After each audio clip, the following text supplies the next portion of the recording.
due that the state of emergency declared by the governor as a result of COVID-19 pandemic is in accordance with the governor's emergency order number 12. This public body is authorized to meet electronically. On January 29th, 2021, public notice of this meeting was posted in the town website and on the bulletin board of the town office at 10 Front Street. As provided that the public notice, the public may access the meeting online and via phone. Please note that all votes taken during this meeting shall be done as a roll call. Let's start the meeting by taking roll call attendance. When each member states their presence, please also state whether there is anyone in the room with you during this meeting and who that person is, son, daughter, spouse, etc., which is required under right to know law. So we'll start. I'm Langdon Plummer, and I'm chair of the Exeter Planning Board. And Nancy? Nancy Belanger, alternate, and I am alone in the room. Aaron? Mr. Brown?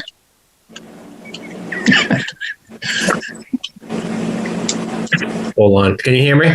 Yes. Aaron Brown, alone. Gwen English. Oh, Gwen, saw you last night.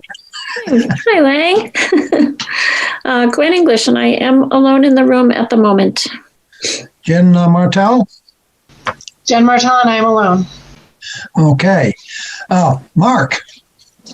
Mark Detour, alternate, and I am alone. John Gruder? John Gruder, I am alone. Molly Cowan? Molly Cowan, Select Board Rep. I am also alone in the room. Hi, everybody. Pete Cameron? Pete Cameron, I'm alone in the room. Pete Steckler? Pete Steckler, alternate. I'm alone. Robin Tyner? Robin Tyner, I'm alone, alternate. And Dave Sharples, our town planner.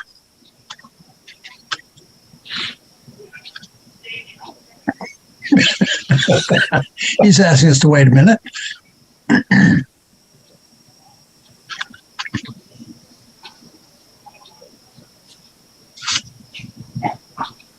Sorry, I just got on I was able to get on and I was downloading something, so my computer was, anyway, Dave Sharples, town planner, and I am alone. Sorry. Thank you, Dave. All right, everyone's here, so we can get started. The first item on our agenda are the approval of the minutes of January 28th, 2021. So the floor is open to comments on the minutes.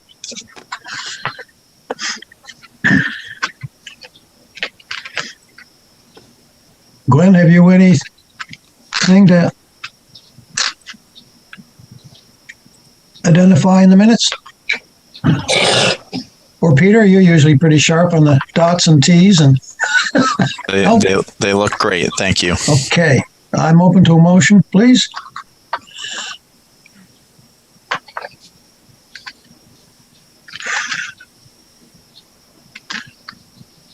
I'll move to approve the minutes of January 28th, 2021. Thank you, John. Second? I'll second, Mr. Chair. Thank you, Glenn. All right. Let's get my little list out here. Calling for the vote. Aaron Brown? Yes. Pete Cameron? Yes. Molly Cowan? Yes. Gwen English? Yes. Jen Martell? Yes. John Gruder? Yes. And I vote yes. Motion, the minutes are approved. All right. Next on the new business and the public hearings, continued discussion on the application of Brian Grissett for review of a yield plan in conjunction with proposed single-family condominium open space development and associated site improvements on the property located off Tarman Lane and Cullen Way. Properties are located in the R1, low-density residential, and NP neighborhood professional zoning districts. Tax map parcel number S, 96-15 and 81-53.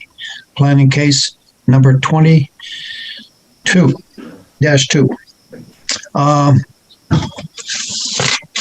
I'd like to start with Dave and to bring us back to the table.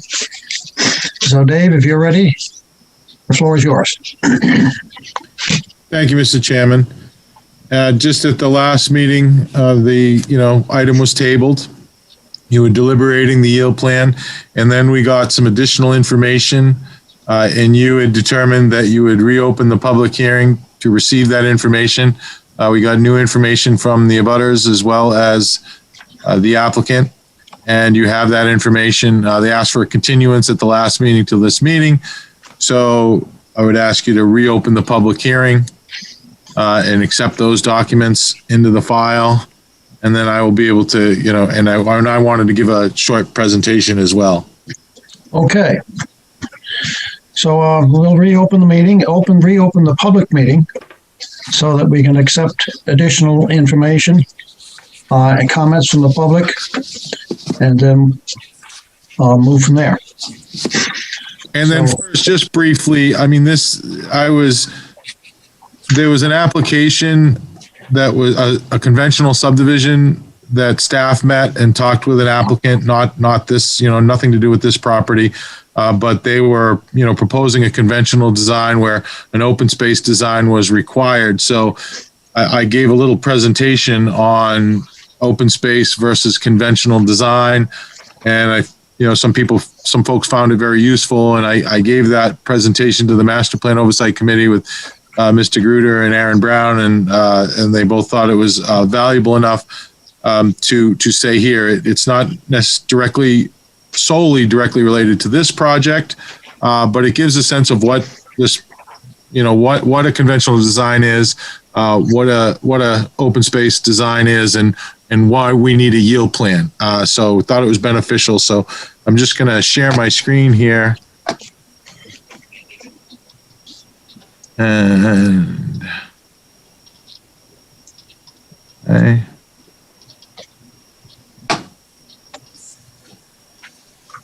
Can you see that? Yes. Okay. Let's start from the. Nice sketch. Okay, so as you're looking at it, is the how people see it when I'm sharing the screen is the grid pattern on the left, and then the circles with the trees on the right. Okay. So anyway, this is the same size square, and on the left is a conventional design, and on the right is an open space design. Within the grid, there's 32 units on the conventional and 32 on the cluster. And as you'll know, the reason why we propose cluster developments is because there's many advantages over a conventional design. And as you can see visually here, the one on the left, it disturbs the entire parcel. If this was all, imagine it was all, both parcels are all woods, fields, what have you, undisturbed land. The conventional subdivision, you go in and you disturb pretty much every inch of it to create houses and roadways and leave very little left for anything else. Whereas the open space design takes the same amount, makes the lots smaller, groups the homes together. So there's a lot of advantages to designing this way. And let me see if I can get to the next. So what are the benefits? And I can switch back and forth. From an open space design, you get less vegetation disturbance, much more, as you can see, you leave that, trees intact in the open space design. Less impervious surface areas created, because usually you cluster things together. The roads in that, there's about 9.5 inches, to scale, 9.5 inches of roadway in the cluster design and about 14 inches of roadway in the conventional design. So you use more road, more frontage. There are fewer environmental impacts with the design. As you can see from the conventional design, you really have left nothing for wildlife corridors. You fragmented pretty much almost everything.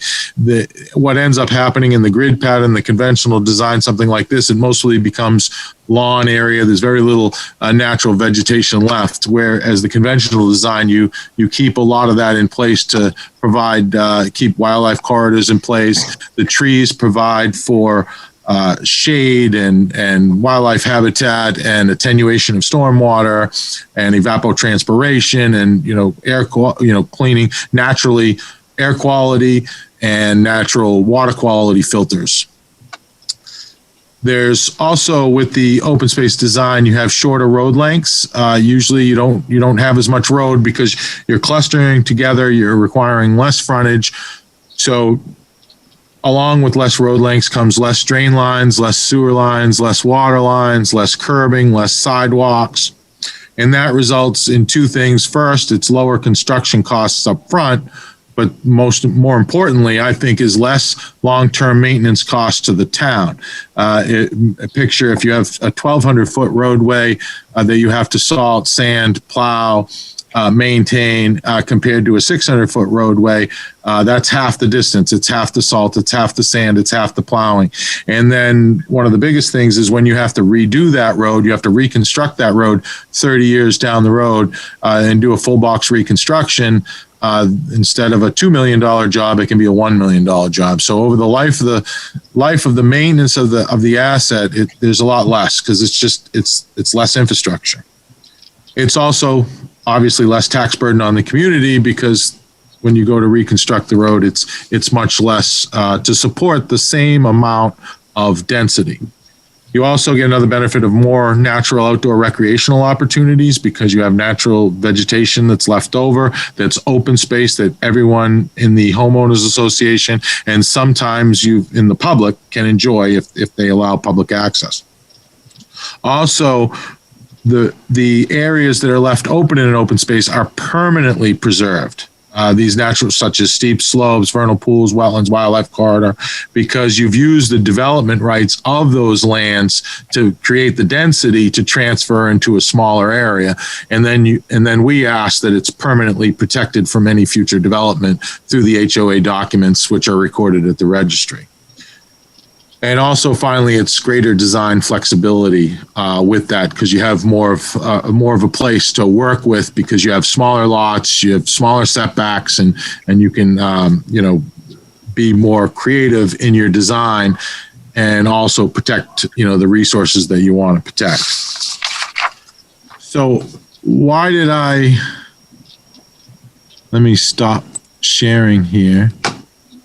The reason why I'm doing this, so how do you get from a conventional design to an open space design? You can't just create an open space design because you have to figure out how many units, what is the density that this can support. So that's where the yield plan comes in. You have to create a yield plan with regulations say, a yield plan is designed to provide the applicant and the board with the information regarding the available and viable building development that is feasible under a conventional design.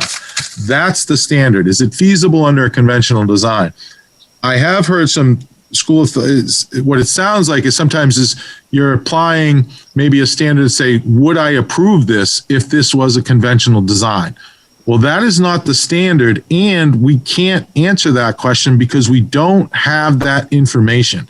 Because if this was a conventional design and not a yield plan, it was actually a conventional design that they were going to permit and build, we would require so much more final grading, drainage features, the toe of the slopes, inverts, water, sewer, fully designed. So we would have so much more information to make that determination. It's impossible to hold it to that standard to say, would we approve this as a conventional subdivision? Because we simply don't have the information we would require.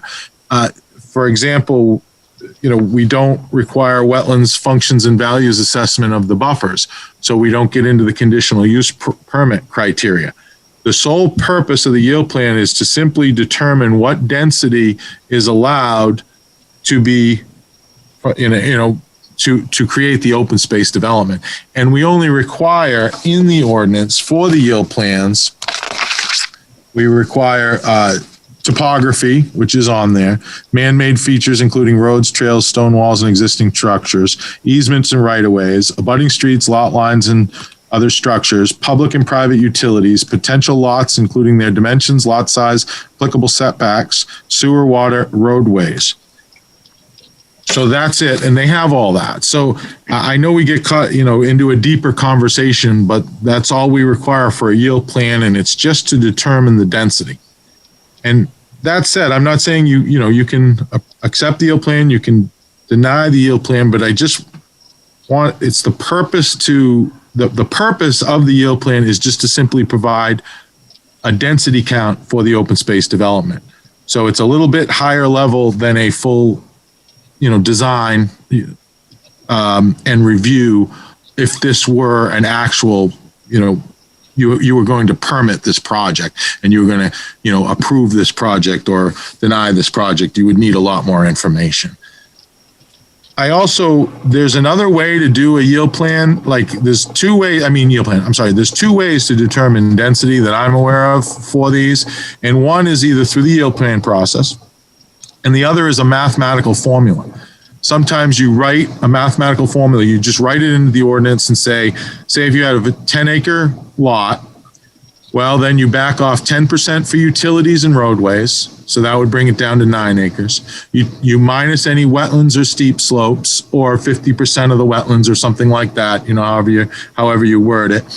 And then whatever is the net land left over, you divide by the zoning. So if it's 1 acre zoning and you've done the math of 10 acres, you've backed off everything, there's 7 acres, you divide by 1 acre minimum lot area and you get 7 units. So that is definitive. There's no room for any argument. Whoever does the math, it should come out exactly the same.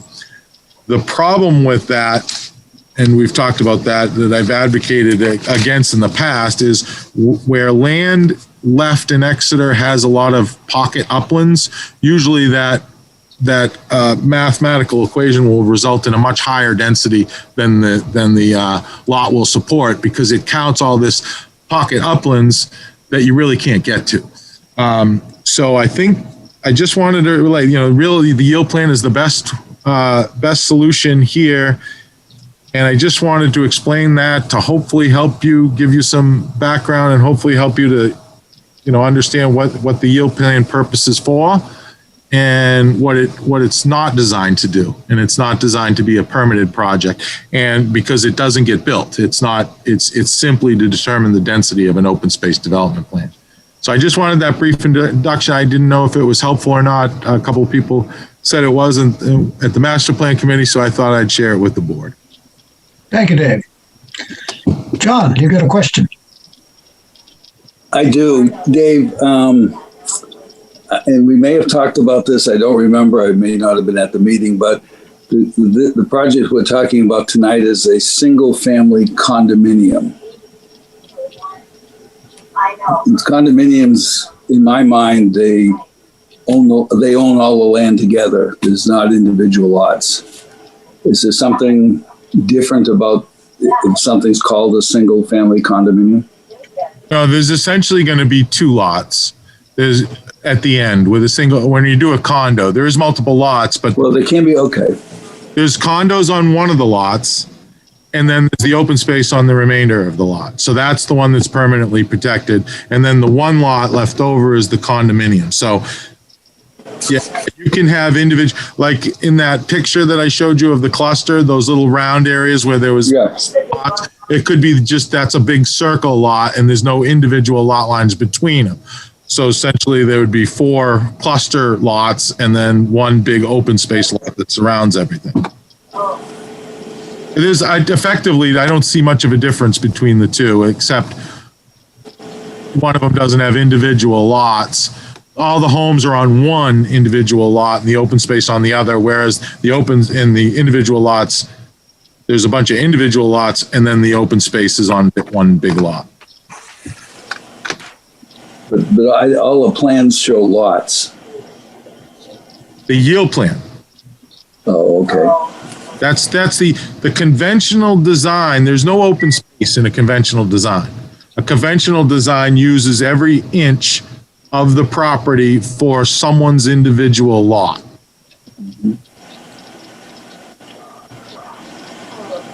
And then the yield plan in this case shows 17, that's what they're showing, 17. And then they would, when they come forward with an open space design, they would take those 17 units and put them on a condominium lot, configured how they configure them. But they have to create a yield plan that meets the conventional design, showing how many lots could be created under conventional design before they can get to the open space development. No matter what they're building for that conventional design. Correct. Yeah, it's just the number of units. Okay, thank you. And you're allowed to use an existing structure as one of those 17 in this case. An existing structure. Well, that can't be transferred. They can't double dip that existing structure. Yeah, okay. I mean, they can count the existing structure, but don't count it and then say, okay, that's 17. I believe in this case, that would be 18. Or if it's 17 and includes, they only have 16 units to put in the open space development. Okay. Yeah. They're leaving, if they leave that house. I mean, sometimes if you remove the house, then, okay, you get that lot somewhere else. But if yes. it stays, you can't count that house and then build another house for that lot. Okay. Thank you.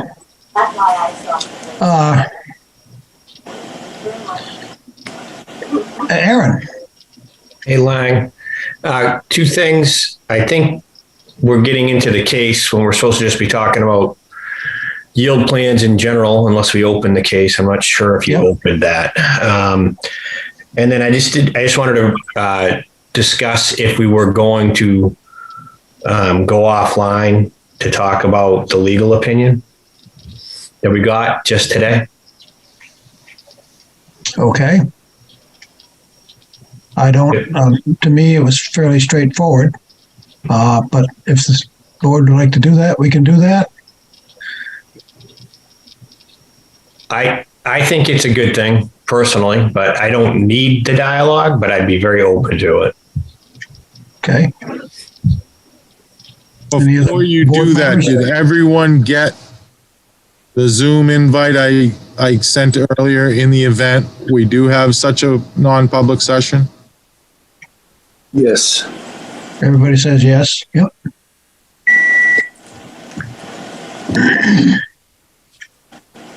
Do you want to vote, Lang? Do you want to vote on it? Sure. Let's vote on it. All right. I'll make a motion that we go in. What is the thing, Dave? The RSA? RSA 91-A:3, Roman numeral 2, 1l, which states consideration of legal advice provided by legal counsel, either in writing or orally, to one or more members of the public body, even where legal counsel is not present. Okay, I make a motion that for the RSA stated by Dave Sharples, we go into private session. Okay, is there a second? I'll second it. Thank you, Pete. Then let's go for a roll call vote. Let me get my little list out here, so I'll make sure everyone votes. John Gruder. Yes. Jen Martell. Yes. Gwen English. Yes. Molly Cowan. Yes. Pete Cameron, excuse me. Yes.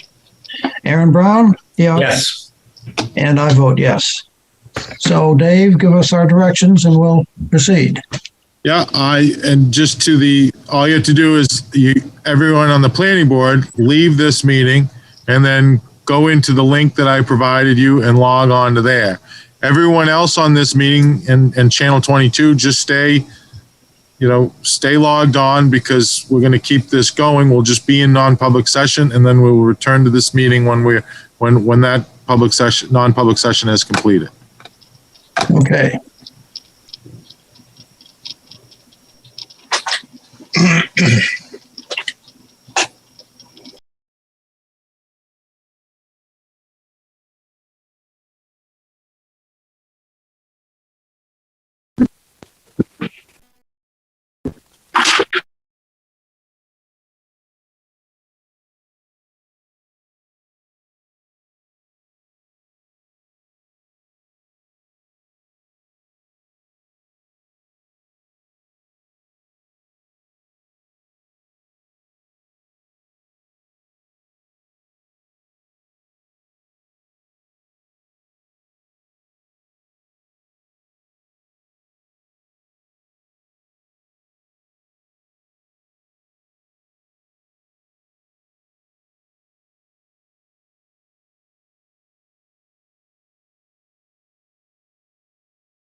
No, I don't want this.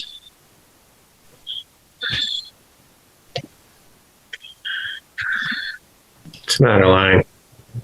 Well, I got the board is currently non-public session. That's what I have too. I think there we that's go. them. I think that's We all them. have that, yeah. Now we're getting there.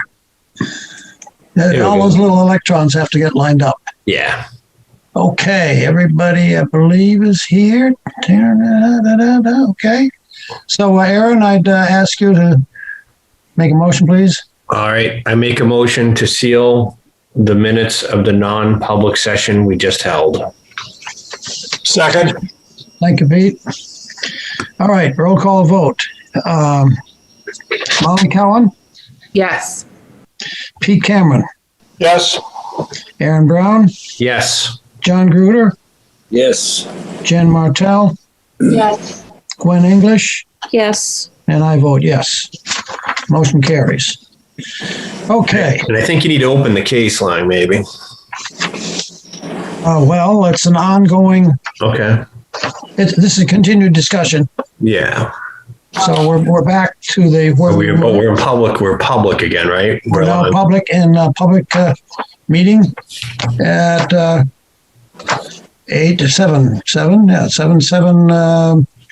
7:53. And Dave, have you anything else to add? I think you were finished. I'm looking for Dave. Whoops, where's Dave? Let's see Dave. Dave's not home. Switching computers again.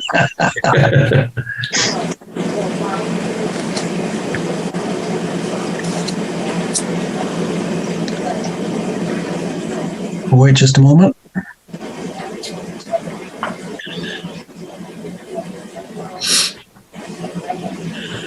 Well, at least we don't have to deal with commercials in these Zoom meetings that I know of.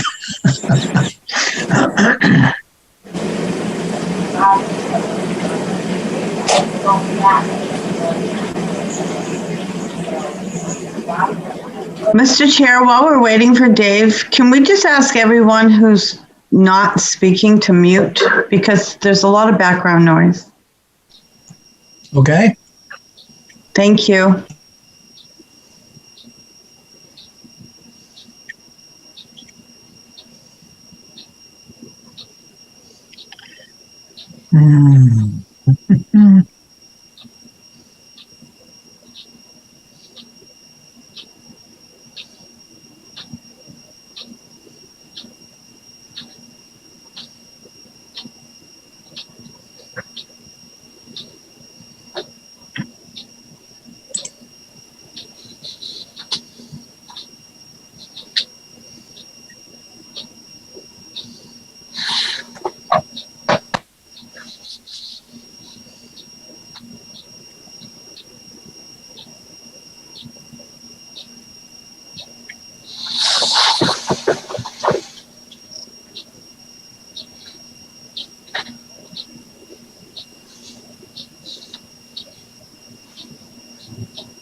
Mr. Chair, I think I have Dave's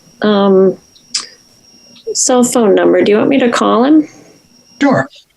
He just sent me a text. He said he's rebooting his computer. Our fearless leader. Oh.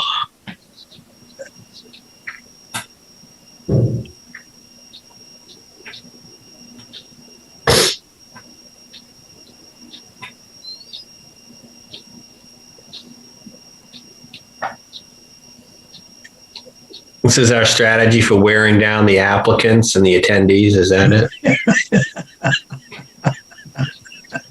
This is what is known as an audible silence. Oh, man. Oh.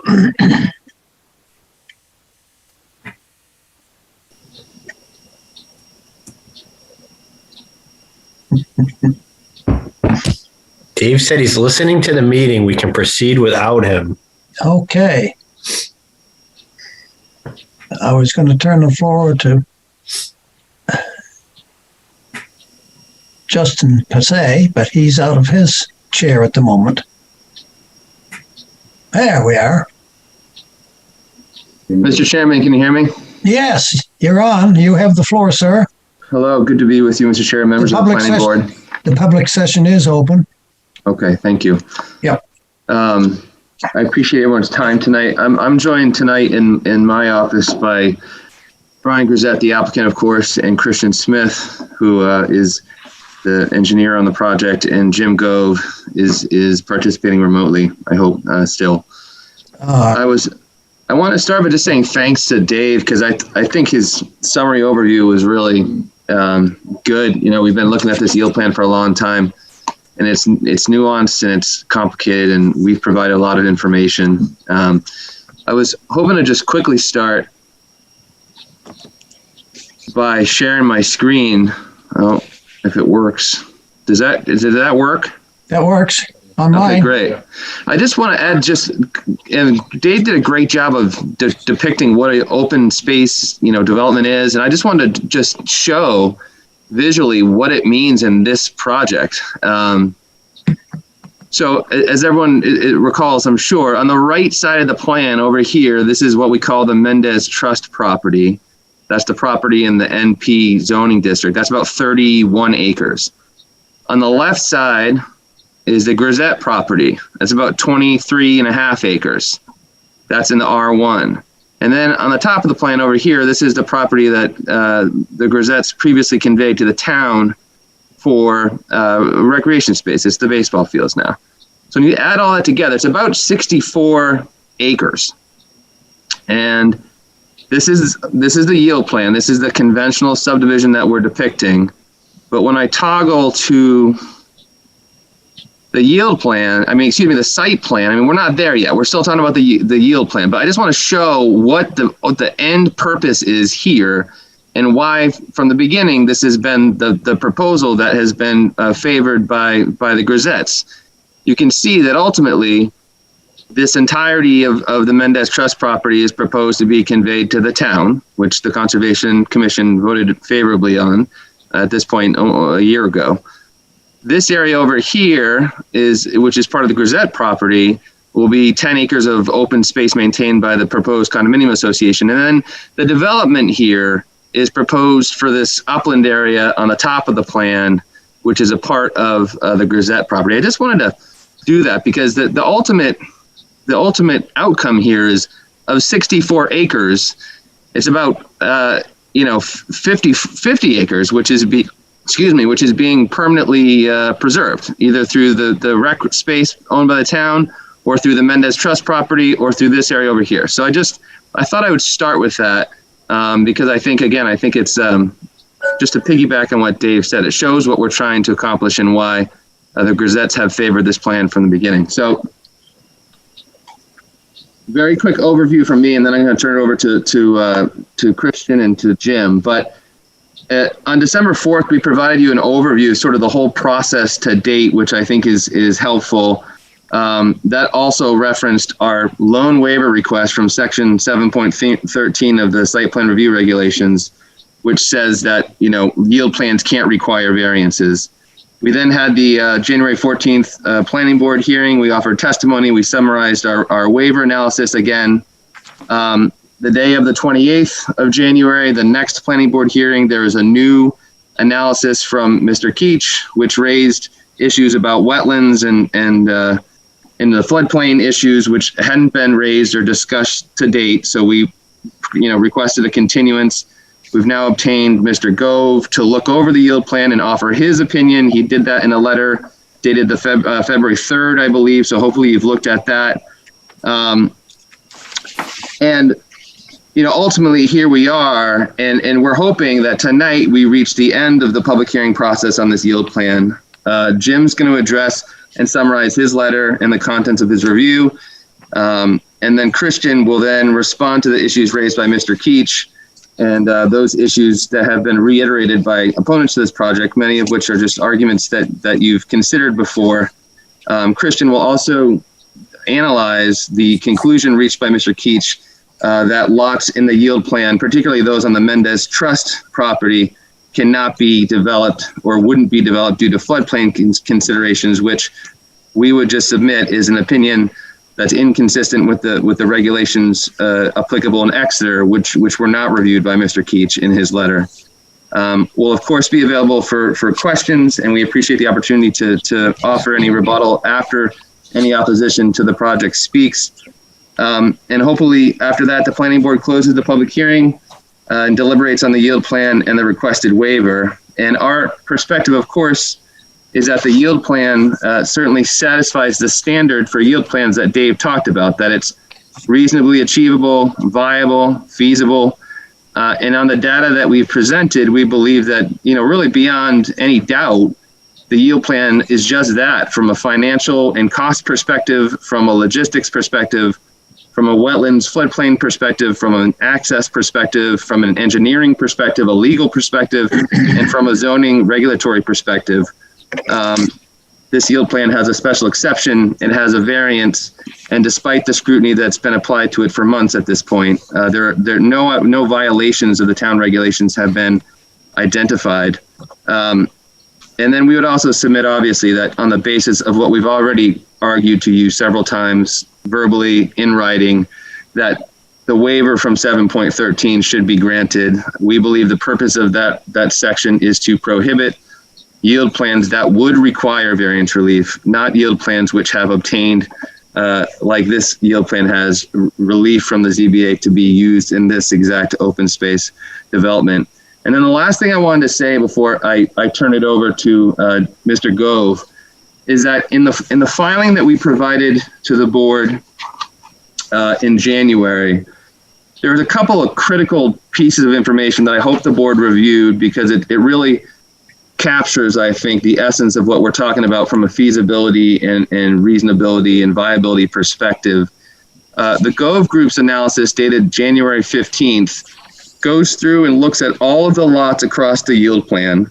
It talks about the sales of lots in Exeter over the course of the last 12 months, and it assigns values to all 17 lots based on the nature of those lots. For example, questions were raised at the last hearing about the feasibility of lots 5 and 6, because you had a long shared driveway and they were close to the railroad. Those lots in this analysis are assigned the minimal values of $185,000 per lot, while the lots that would be accessed via the new proposed subdivision road, which would be more attractive, have values upwards of $250,000. So I think that's a critical piece of information. And then the second one is the cost analysis that was provided by Christian Smith and summarized by Brian in his summary letter, because that cost analysis takes into account everything. It takes into account the wetland crossings, the long driveways, the Cullen Way extension, the new subdivision road, all utilities, sewer, water, running all those lines. And it shows with the math why, from a fiscal perspective, from a financial perspective, all of these lots are reasonable, are achievable, and would be pursued and could be pursued. So I just wanted to point those two pieces of information out to you because I think they're really important and they're updated. I mean, we had similar filings from a year ago at this point, but they're updated based on the new market status and the new costs, which have gone up in the pandemic. So thank you. And I'm going to turn it over to Mr. Go first to address his letter from February 3rd. Good evening. Good evening. Justin, would you be so kind as to bring up that plan you showed, the yield plan? Yes, sure. Yeah.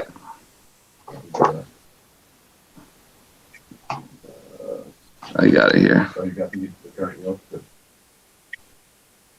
All right, so you want the yield plan? Okay. Yeah, thank you. So I wanted, there was a question about certain lots and whether or not they were viable. And I think their viability on this yield plan was questioning having to do with access. So I wanted to just go through the 3 wetland impacts that are shown on this yield plan.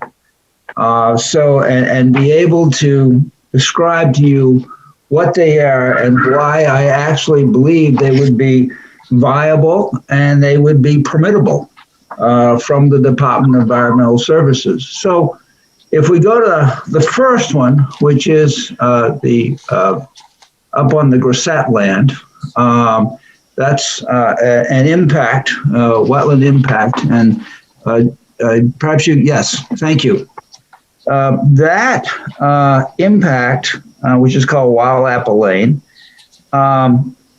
actually is a very realistic impact. It follows a right-of-way, and then it follows an existing road. So the impacts have already occurred on that area in order to access that upland field. And so the actual impacts of that are just widening. And because it's an area that's already been impacted, that is the direction that we're given by the Wetlands Bureau, is to utilize areas that have already been impacted, already been altered, so that we don't alter wetlands that haven't already been impacted. And those impacts are 2,702 square feet, which is not a large amount. Remember, that would be a minimum impact. If we go down to the south portion and that impact area number 2, if you could highlight that, Justin, that's it right there. So that particular area is an area where it's the narrowest point. So if you look at that upland area that's there, and then you look for the narrowest crossing point to get access to that upland, that's it. And so that brings up the second issue associated with permitting of wetland crossings with the Wetlands Bureau. And that is that you want to avoid if possible and minimize. And so the Wetlands Bureau, if you have a viable area that you need to cross to, they absolutely will permit a crossing to get to a viable upland area. And when I say viable, it's something that you can build on and it meets, standards of the houses, etc. And so that is a viable access. And again, it's a relatively small impact. It's 2,025 square feet. The other thing about that particular impact, it's a dual driveway. So these two areas are not, these two lots that are shown here utilize the dual driveway. And in fact, that is a mechanism which the Wetlands Bureau has also promoted in residential subdivisions. If you have the ability to put in a single dual driveway, that again is a good avoidance and minimization measure. The last wetland impact is right there. Now that's the largest. That's at 7,430 square feet. And again, this is twofold. First off, it is the closest point to go from upland to upland to reach that viable area. But more importantly, that particular area has already been impacted in the past. In other words, from the end of that gravel driveway, that area has already been graded. There was already plans or some kind of evidence that that area was already going to be built as a road. And basically, it's even still mowed and so forth at this particular time. So I view that as an area that has clearly already been impacted by man, and it is also a good access point to get to those viable uplands. So even though that is a larger impact, it's still a minor impact in terms of the Wetlands Bureau, and I believe because it's already been impacted, that would be the area that they would in fact want us to utilize if we were going to build those 3 lots out there. So from that perspective, I believe that all of the 3 wetland impact areas you see here, they meet the avoidance and minimization. They meet the criteria of, if not the narrowest point, they meet the criteria of utilizing existing areas that have already been impacted. And I think they would be absolutely viable and able to obtain a permit from the state. So I think that kind of completes my analysis of those 3 wetland areas.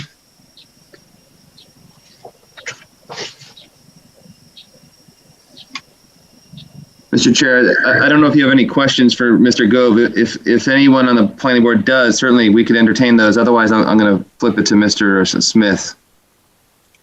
I'll check, see if there's a hand up here.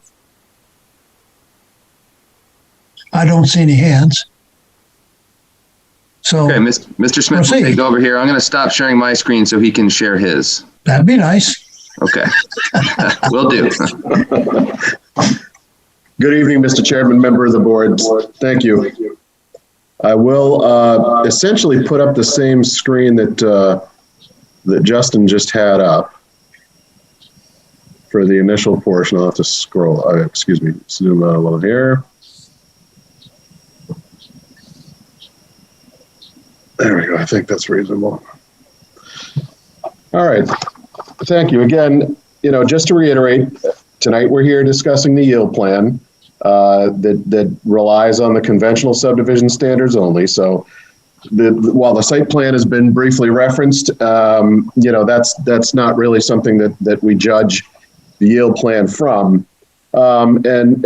Dave spoke to soils-based density, which Exeter did have in their ordinance for some time and has walked away from it. But even if we look at these 2 parcels, the 2 parent parcels, based on the upland values alone, the Grisette land has 23.6 acres of upland, which would result, if you divide simply by the 30,000 square feet of upland required per lot, that would result in 34 units. If you look at the NP zoning for density and the uplands on the Mendez Trust property, that results in 67 residential units, which could be done in a multifamily, many different configurations in conjunction with commercial. So from those 2 items alone, you get to a total of 90 potential units out here. And, that's just for demonstration purposes. And to talk to the facts that we're dealing with tonight, the board's already approved 12 units of density on the Grisette only parcel. And what we're looking for is the additional 5 from the Mendez Trust, as that R1 density was approved by the zoning board to be allowed to transfer over in the open space development. And 17 to me seems like a very reasonable number for both of these parcels. And it is in accordance with the master plan and zoning ordinance, as has been confirmed by the planning department and the code enforcement department. Building areas has been a topic of discussion. You can see those highlighted in the red hatch. And as we've already discussed and has been ruled on by the board, record reflects that all the proposed building sites well exceed the 25 by 25 foot building box. And they also exceed the minimum standard in the existing first phase of this development, which included Tamarind Lane and Cullen Way. Another point that I'd like to speak to is that has come up from opposition has been unsafe roads, and it's been raised several times throughout the past year of hearings. The ZBA in its deliberation determined that this was a non-issue, and I would just offer 4 points. The town regulations require connectivity to adjoining parcels as part of a development, and this was the case with the initial phase of the subdivision of this property. Cullen Way was undeveloped with 200 feet of frontage, allowing for one more additional lot, plus a continuation of Cullen Way to the adjoining Mendez Trust parcel. That would leave 150 feet for the additional lot and 50 feet for the right-of-way. Homeowners who purchase homes on a street where future extensions are planned certainly have no legal right to expect that further development would be nil, and there would be no increase in traffic. And of course, traffic in this case will be minimal, any traffic increases. Due to the total development potential of Tamarind Lane due to the total development potential of the parcels, Tamarind Lane and Cullen Way were both constructed at 28 feet in width, which is 4 feet wider than the current town standards for this density use. The existing streets exceed all state, local design and safety standards for motor vehicle traffic and pedestrian traffic to service the additional proposed lots, as both streets are equipped with sidewalks. And in accordance with state and local ordinances, citizens are required, and if they're smart, will use those sidewalks so as to not to interfere with traffic. Now, to talk to the floodplain impact standards, I'm going to change screens here, if you will, and I'll put up one of the blow-up colored versions that we had provided the planning board with after the last hearing, and this one is specific to lots 5 and 6. All the uses proposed on the yield plan meet all standards of the floodplain ordinance. Yes, there will be encroachments. You can see that by where this common driveway travels through the orange area, which is the 100-year flood zone. Though not required for yield plan, we've done a rough examination of the flood zone impacts to confirm that without mitigation of the flood impact, the level that would be raised, and this is cited in section 942 of the ordinance, which prohibits any development that would elevate the flood elevation, the 100-year flood elevation, a foot or more. And when we ran our base calculations based on the fill that would be required to install this driveway and get it above the flood zone, it would actually elevate that floodplain during a 100-year storm event only 14/100ths of an inch. That's 0.14 inches.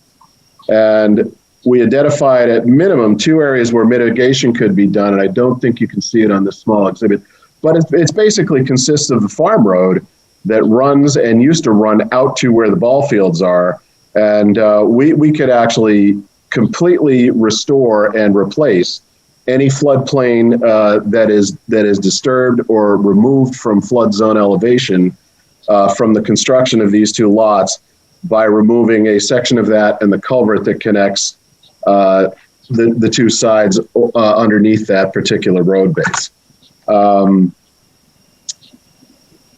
So that to me leads us to believe that all 5 of the lots that we are discussing here tonight, which are the additional 5 proposed on the Mendez Trust parcel, are achievable, feasible, and certainly viable.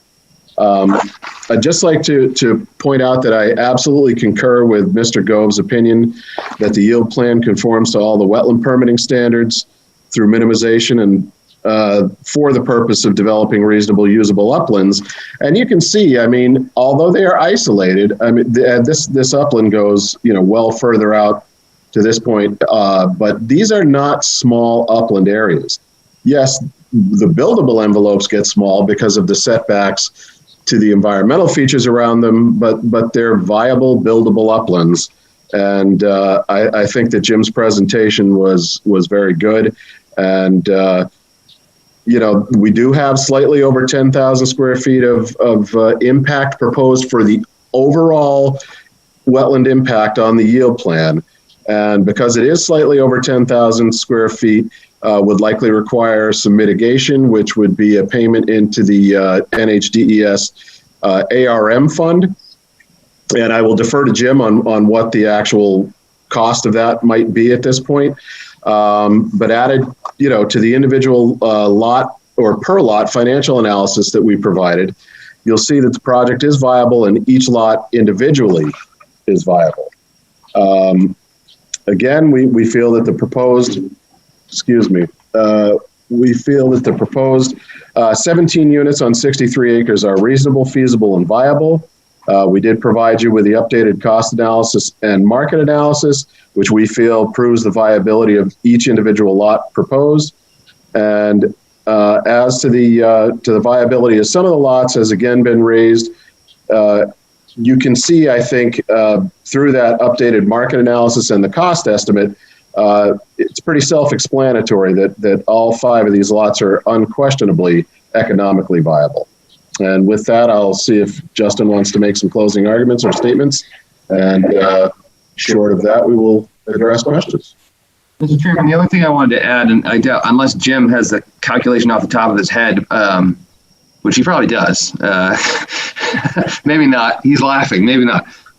Brian and I played around with this. There's a spreadsheet, as many of you know, on the state's website. The most recent one I could find was from 2019, which made me question whether they updated it for 2020 or not. But you plug in the municipality and you plug in the acreage, and essentially it spits out a value that you would owe essentially for impacts when those impacts are 10,000 square feet or more. And from the state's perspective, we're talking straight wetlands, not buffers or anything like that. And in this case, that number came out to be $68,000. And again, this would be a contribution to the Aquatic Resources Mitigation Fund that the state manages, and it was about $68,000. So when you spread that across the 17 lots, it's $4,200, I think, in change per lot.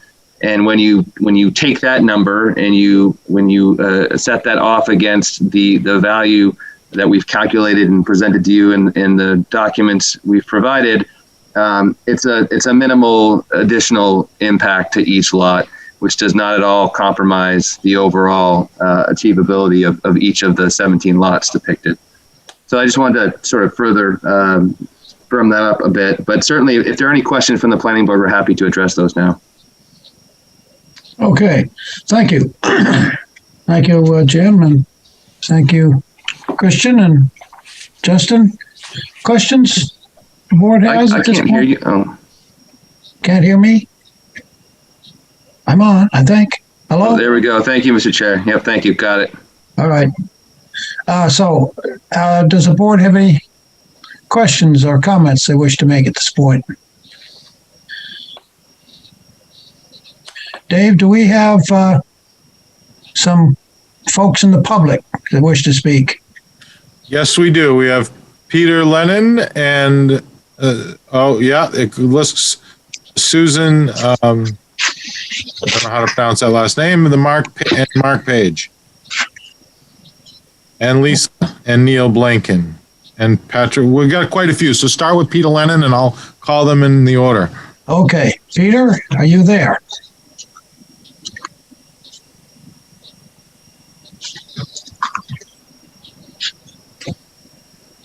Let me move up closer. Can you hear me? Peter, can you hear us? Yeah, there he is. Yeah. There he is. Great. You can hear me now, Mr. Chairman? Yes, just fine. Your floor is yours, sir. Great. Thank you so much, Mr. Chairman and members of the Planning Board. I thank you for the opportunity to speak in opposition to the latest yield plan proposed in this case. Before I do speak specifically about whether or not this latest yield plan is a viable yield plan, I'd like to raise one issue, if I could, and perhaps ask the board to consider this. By the way, I live at 20 Cullen Way, Exeter. Thank you. Throughout this process, we've been told that the consideration of the yield plan is very different from consideration of the site plan, and that the issues should be kept separate. And Mr. Smith, the applicant's engineer, has just reiterated that point. Mr. Passay showed a concept site plan, and I have to raise a question, frankly, as to whether or not that's an unfair attempt to try to influence the planning board about the proposed desirability of the project once we get past the yield plan considerations. I don't know whether this concept site plan is a new site plan or an old site plan, but we've always been told that site plans can change overnight in the same way that yield plans seem to be able to change. So whatever site plan Mr. Passay has shown, if it's even valid to show it in the consideration of density on a yield plan, is at best of questionable value, since we can have no assurance it's going to be the same when the actual site plan is submitted.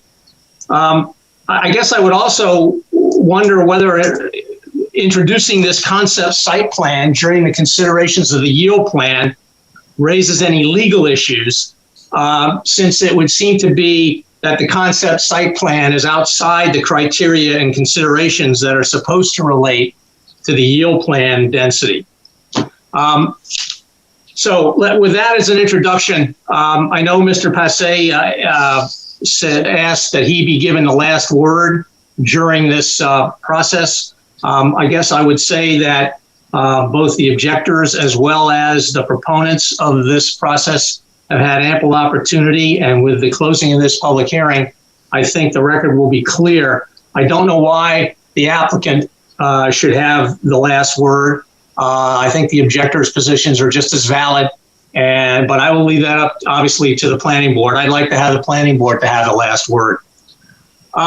Let me get back into the specifics of this particular yield plan. In his report on this latest yield plan, engineer Steve Keach of Bedford stated, quote, "We continue to have serious reservations as to the true feasibility and viability of several of the 12 yield plan lots accepted by the planning board this past September, primarily due to limited land area available for lawful construction of homes and related improvements," unquote. This statement refers to observations Mr. Keach made in a July 8, 2021 report that was submitted to the planning board at that time. I believe those observations remain relevant and valid today as it relates to this latest yield plan. In considering these previous statements by Mr. Keach, it's important to keep in mind the similarities between the previous and latest yield plans. Comparing the latest 17-lot yield plan to the previous 13-lot yield plan shows that 11 of the lots in the new plan are essentially the same as differently numbered lots in the previous yield plan.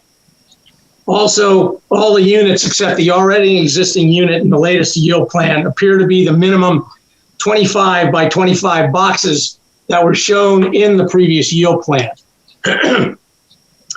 Thus, these statements remain applicable to the latest yield plan, and as such, they clearly demonstrate that this latest yield plan is not viable and provide the planning board with a regulatory basis for rejecting this latest yield plan. In the previous report, Mr. Keach stated, quote, "Several lots so depicted do not appear to provide reasonable and realistic opportunities for construction of a typical single-family home, together with customary improvements such as garages, decks, reasonable yard space, etc., unquote. Quote, in our view, any yield plan lot which would not afford opportunity for accommodation of a single-family home and related improvements typical to Exeter's low-density residential R1 district is neither viable nor feasible, unquote, he said. Mr. Keach pointed to the 25 by 25 building envelopes, which he said, quote, in several instances appear to have been squeezed to fit within applicable minimum building yard and setback dimensions, are significantly smaller than situated typical footprint dimensions of most, if not all, existing single-family homes situated on nearby Cullen Way, Tamron Lane, and Greystone Farm Circle, unquote. In a number of instances, immediate adjacency of the small building envelopes shown to require minimum yard and wetland buffer setbacks afford insufficient space to construct an attached garage, deck, or enlarged building footprint, Mr. Keach, unquote, Mr. Keach said. Mr. Chairman, members of the planning board, I know of no home in our neighborhood that does not have an attached garage or a garage. Many have decks, and all exceed the notional sizes of the applicant's houses. Without such components, the houses in this yield plan are simply not economically viable, as no one will buy them. They fail the common sense test, despite any realtor's rosy assertions. So where does that all leave us, the applicant, the neighbors, and the planning board? The applicant's attorney, as he has throughout this case, no doubt will dismiss these and other points made against this and the previous yield plan as wrong factually and legally. With all due respect, I would suggest that what he claims as the facts are instead his, the applicants, and their applicants, their expert opinions and interpretations of the facts. As such, his, the applicants, and their experts' opinions and interpretations are no more valid than the objectors and their experts' opinions and interpretations. I know it is up to the planning board to determine which opinions and interpretations are the most convincing and compelling, not based on the amount of paperwork generated, but by the strength of the arguments. According to its town website, the planning board, quote, is entrusted with the task of encouraging and directing appropriate land use in the town of Exeter, unquote. I hope that at the same time, the planning board tries to do what it thinks is in the best interests of the greatest number of Exeter residents. If it does, I urge you to recognize that the objectors' arguments tonight and previously give you ample basis to conclude that the jury-rigged and gerrymandered yield plan before you fails to comply with the zoning ordinance and associated regulations and is not only inappropriate for Exeter, but is against the best interests of the many residents in the Tamron Lane, Cullen Way neighborhoods and the rest of the town. Thank you very much for listening. Next is Susan. I'll try to Jardins.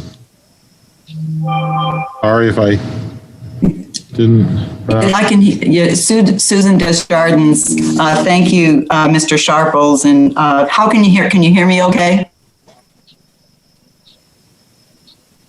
Can you hear me? You're good. Yeah, good. Yeah, all good. Okay. I'm Susan Desjardins, 20 Cullen Way. First, I'd like to thank the planning board for your patience and your work and the time that you devote to the town. It's most appreciated. I also want to thank you for reopening the public comment, this case that's before you. With that, I'm going to read a letter that you all have. It was previously submitted and it was in your package, and we'd like to have it included in the record. It is a letter signed by 41 homeowners living in 21 residences in our neighborhood of Tamron and Cullen Way.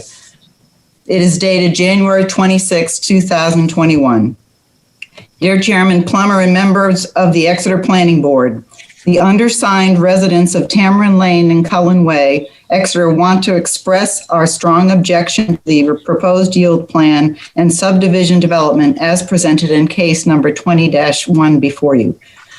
We raise this objection for the following reasons. Number one, this yield plan and proposed subdivision represents a significant expansion over the yield plan approved by the Planning Board last year for this general location.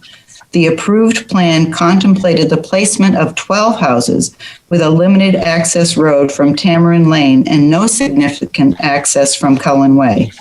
The new plan envisions as many as 17 houses and significantly longer access roads from both streets that appear to intrude into wetlands. This plan severely taxes beyond its reasonable capacity the R1 low-density residential land on which these houses are to be built. Number two, despite the applicant's claim to the contrary, this latest yield plan represents the third iteration to be brought to the Planning Board. Each plan represents an attempt by the applicant to increase the number of contemplated houses, despite the fact that each increase would not only change the very nature of our neighborhood, but also would increase the negative impacts of the construction period, post-construction period, especially with respect to expanded traffic and lower pedestrian safety. This is especially significant since both Tamarin Lane and Cullen Way are heavily used pedestrian walkways that experience a high volume of children at play. Number three, the variance and special exception granted to the applicant on January 21st, 2020 were specific to the yield plan presented at that time. They are invalid precedents for this different yield plan.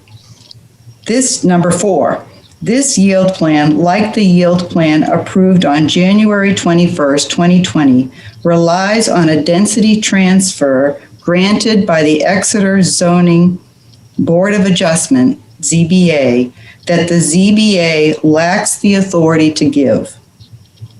This is so because town voters have never granted the ZBA such authority.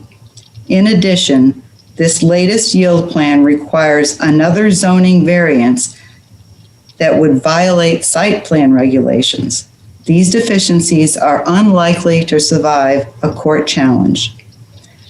Number five, the applicant relies on a 1991 agreement signed by the Planning Board at that time to support the density transfer that enabled his yield plan.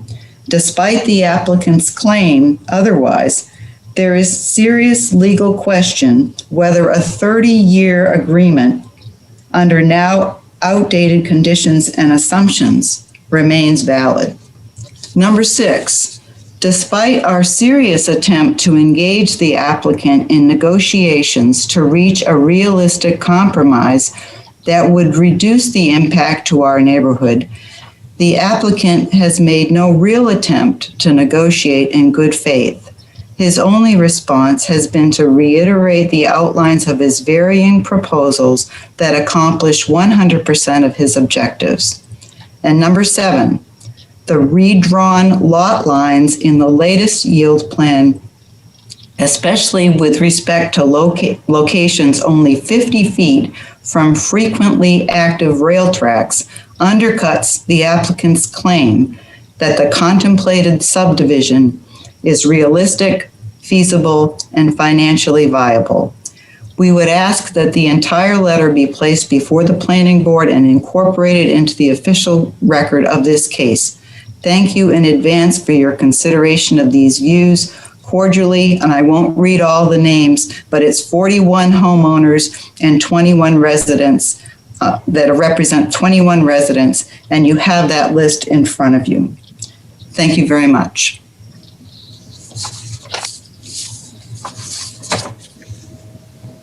Next is Mark Page, Mr. Chairman.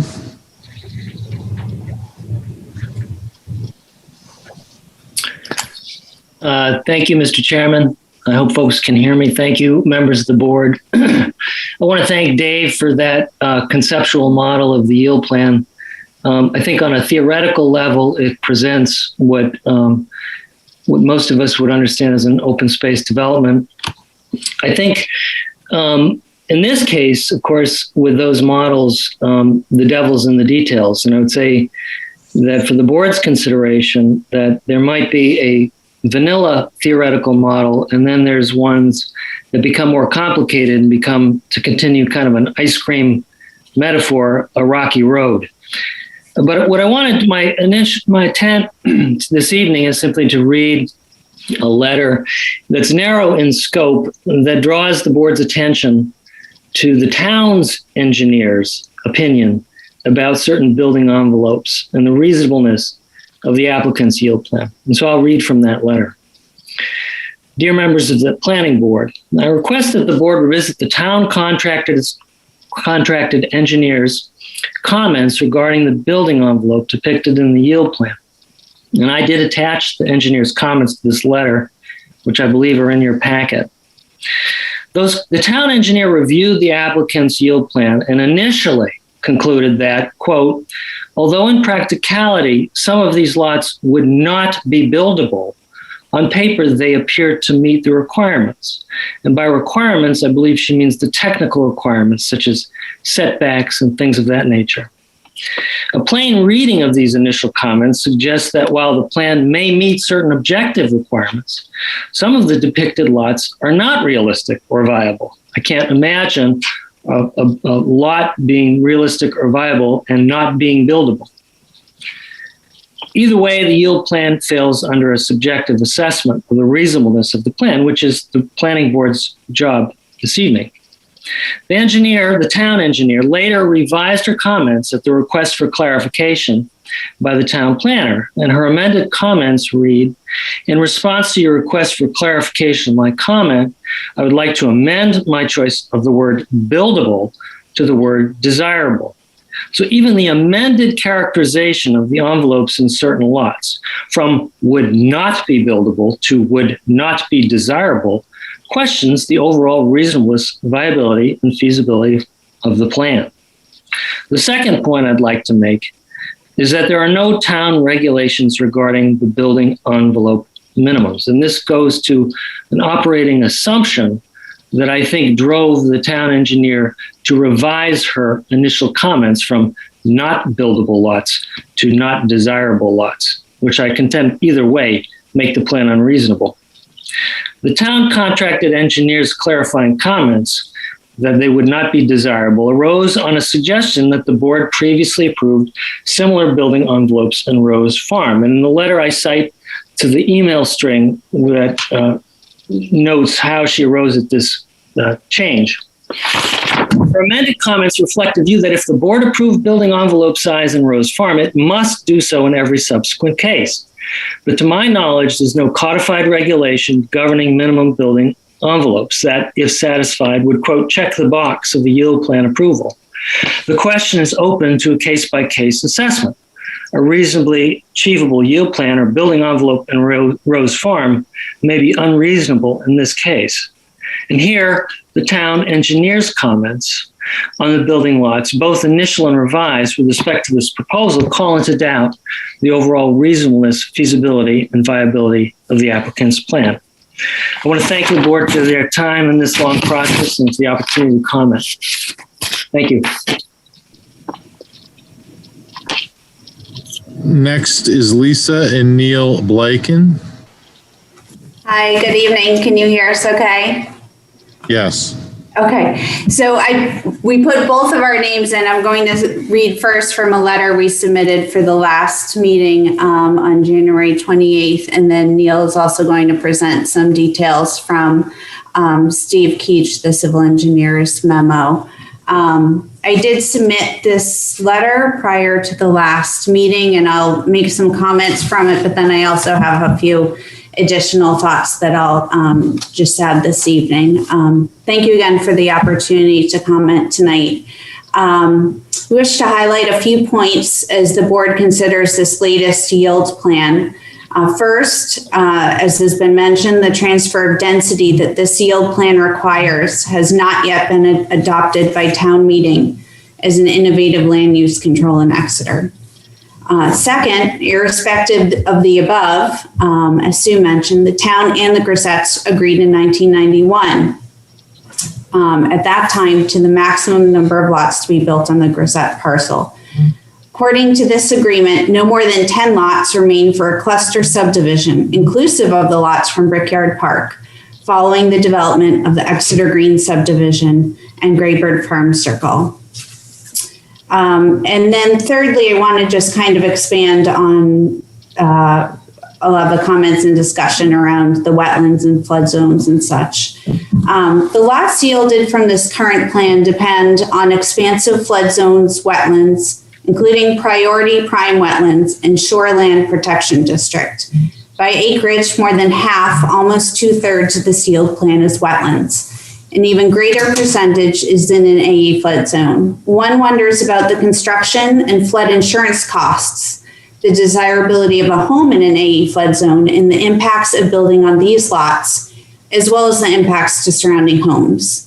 Is this yield plan design with 16 lots utilizing every bit of upland and a good portion of the flood zones and wetlands actually feasible and viable? It also begs the question, how much of these parcels is truly suitable for development? Exeter's own natural resources inventory maps show these parcels as being largely not suitable for development due to wetland setbacks, shoreline protection overlays, and prime wetlands. To me, there is a disconnect between the zoning ordinance's ultimate aim of efficient use of land and conservation of open space and what's planned, especially for lots 5 and 6, where the construction costs are highest and the retail values are lowest.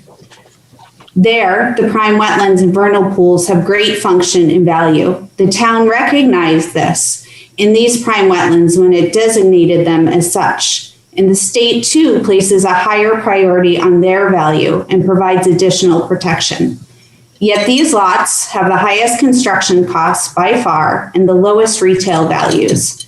Is this sufficient to get the smallest return in profit on the most valuable parcels and the town's most valued wetlands? In a time when Exeter is under intense development pressure and residents have made clear their will for sustainability, this just doesn't add up.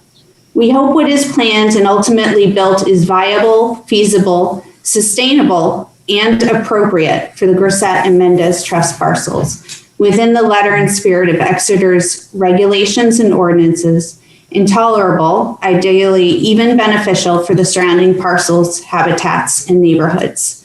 Thank you again for the opportunity to comment. And Neil is going to add some of the engineer's thoughts. Thank you, Mr. Chairman, for the opportunity to speak, and thank you all on the board for your service to Exeter. I know it can be tough duty, and it's greatly appreciated.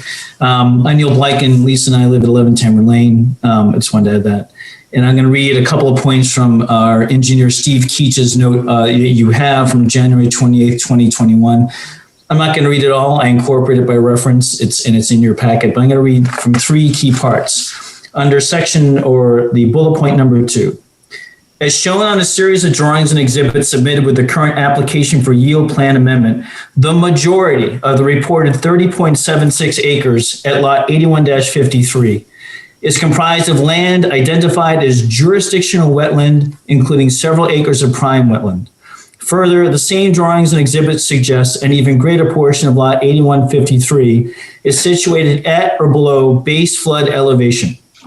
In general, land comprised of wetland and or situated below base flood elevation is constrained and precluded from development under applicable local, state, and federal land use regulations, ordinances and or administrative rule. We also note that lot 8153 does not enjoy benefit of direct frontage and access on a class 5 or better public street. Although not submitted with the current application for yield plan amendment, we presume any incremental density awarded by the Exeter Planning Board will ultimately be used in order to correspondingly increase dwelling unit density on upland portions of the OSD situated on lot 96-15, such that no building or development will occur on lot 81-53. Now, from bullet point number 3. The yield plan is used to determine the density that is reasonably achievable under a conventional subdivision. As a parenthetical aside, the word used was not viable. It is reasonably achievable under a conventional subdivision following the requirements of the zoning ordinance and site plan review regulations of the town. Although it appears each of the 17 yield plan lots illustrated on the current yield plan satisfy basic zoning requirements, such as minimum lot area and frontage, it is abundantly clear that residential construction on several yield lot plans, including lots 5, 6, 15, 16, and 17 in particular, would be precluded due to need for a series of significant impacts to land situated in the Wetlands Conservation District and or governed by the Floodplain Development Ordinance that would be needed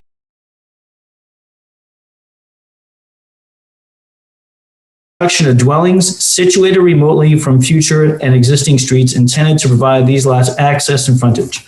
Although we continue to have serious reservations as to the true feasibility and viability of several of the 12 yield plan lots accepted by the planning board this past September, primarily due to limited land area available for lawful construction of homes and related improvements, see letter reported dated July 8, 2020, the extent of wetland and flood hazard area impacts and associated relief from established provisions of the zoning ordinance required in order to simply gain access to current yield plan lots 5, 6, 15, 16, and 17 alone serves to demonstrate that creation of these 5 lots would not be reasonably achievable under a conventional subdivision proposal.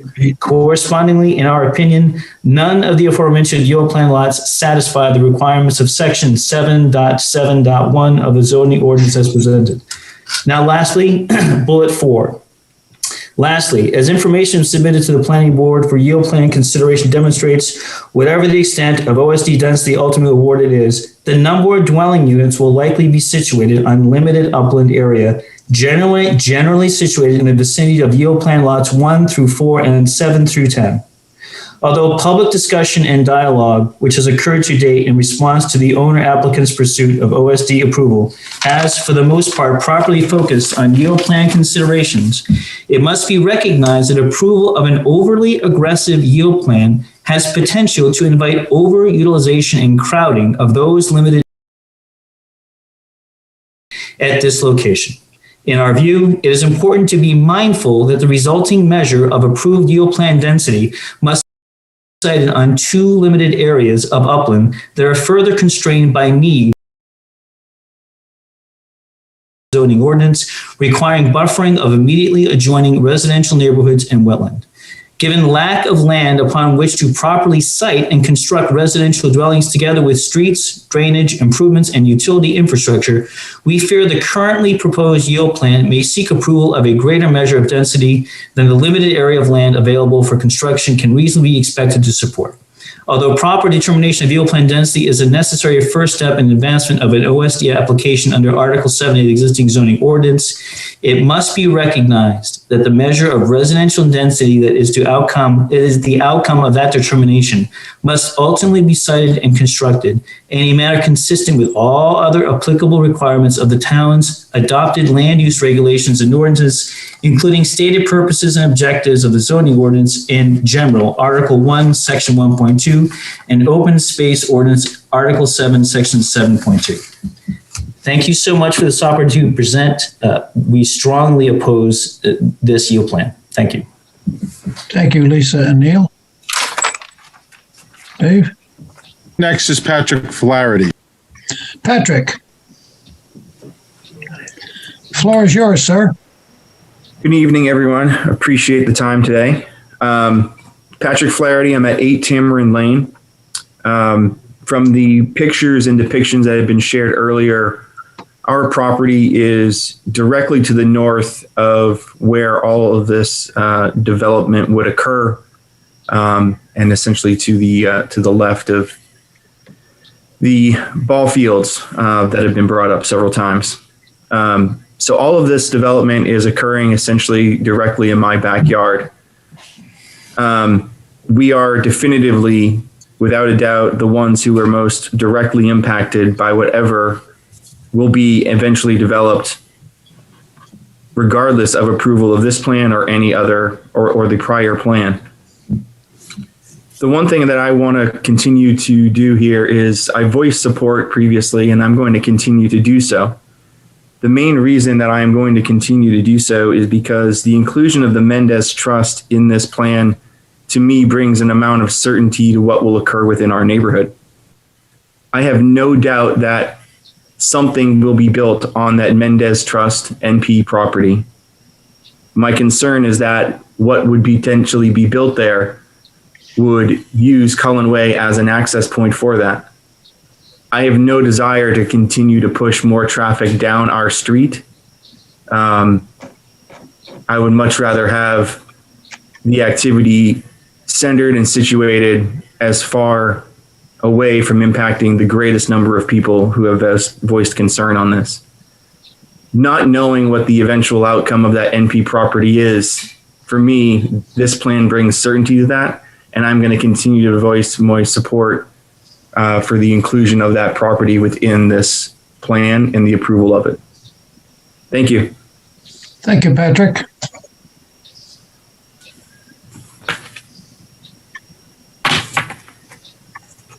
Dave, anybody else?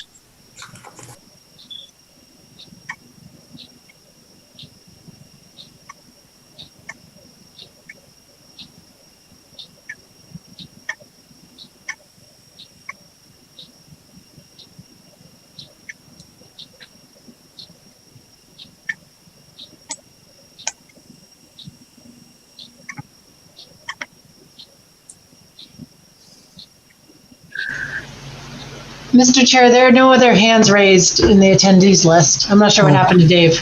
Okay. Then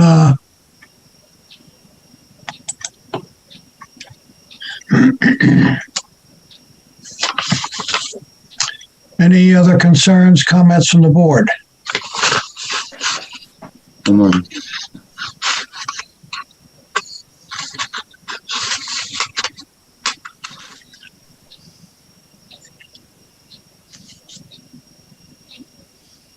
Mr. Passay, does anybody on your team wish to speak at this time? Yes, Mr. Chair, just very briefly. I appreciate it. Just to address a few of the comments that were just raised. First, to Mr. Lennon, to anyone else who's not familiar with the process or hasn't been looking at these plans, the site plan that was depicted at the beginning of this hearing is substantially similar to the site plan which is filed with the planning board, the same site plan which has been reviewed by the TRC, presented to the planning board, both in a formal capacity and also in a preliminary capacity back in September of 2019. Just want to make that clear. Second, with regards to the 25 by 25 foot building envelope issue, which has come up time and time again, and for everyone's benefit, the yield plan depicts hatched red areas on each lot. Within each of those red hatched areas are small squares. Those small squares are 25 by 25 feet, which is the standard applied by the town of Exeter in other open space developments. As the yield plan plainly depicts, not only are none of the building envelopes on any of the lots 25 by 25, but the building envelope on the smallest lot, which is lot 13, is 30 by 55 feet, which equates to 1,650 square feet of buildable area, which number is larger than the requirements required in the Exeter Green subdivision. So the smallest buildable envelope on any lot depicted on the yield plan is larger than the required buildable area for properties in Exeter Green. Okay, that's an important point. There's a lot of analysis and conclusions. Mr. Keach's letter was reread into the record tonight. We simply point, with all due respect to Mr. Keach, his letter provides broad conclusions. It does not reference Exeter's regulations. He is not a wetland scientist. We simply point to Christian Smith, who gave an analysis that regards Exeter regulations, and to Jim Gove, who is a wetland scientist, who talked about the viability of these lots from a wetlands perspective. With regards to the suggestion that this yield plan is the third iteration, it is not. It is the second iteration. That allegation is similar to an allegation that the yield plan before you is somehow different from that which was presented to the ZBA in January of last year. So I just wanted to share my screen for a moment to show you the 2 yield plans and to hopefully put an end to the issue altogether.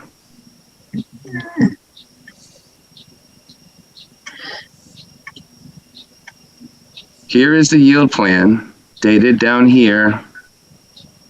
Oh, my pictures are obscuring it, but here's the date, August 21st, 2019. The variance in this case allowed the Grisettes to transfer the density from the Mendez Trust property, which is on this side, to the open space development on the Grisette property on this side. Specifically, it allowed the density from 5 lots on this plan, 15, 16, 17, 6, and 7. 5 lots. Now I will show you the yield plan before you currently. The date is down here, February of 2020. That should be 2021. I blame Christian for that one. Okay. As you can see, there are 5 lots in question, 15, 16, 17, 5, and 6. The only difference is that on the Grisette property and essentially after the review by the planning board, we have removed what was formerly lot 5 on the lower left-hand corner. So the variance, which specifically allows the transfer of density from the Mendez Trust property, specifically 5 lots, reviewed and relied on a yield plan which is identical to the yield plan before the planning board right now. So hopefully that puts an end to that allegation. With regards to the allegation by Mr. Page that this board should rely on the market analysis of the town engineer that lots 5 and 6 are not, quote, desirable, we simply point you to the expert analysis of the real estate brokerage Gove Group, which has concluded January 15th of this year that both of those lots would go for $185,000.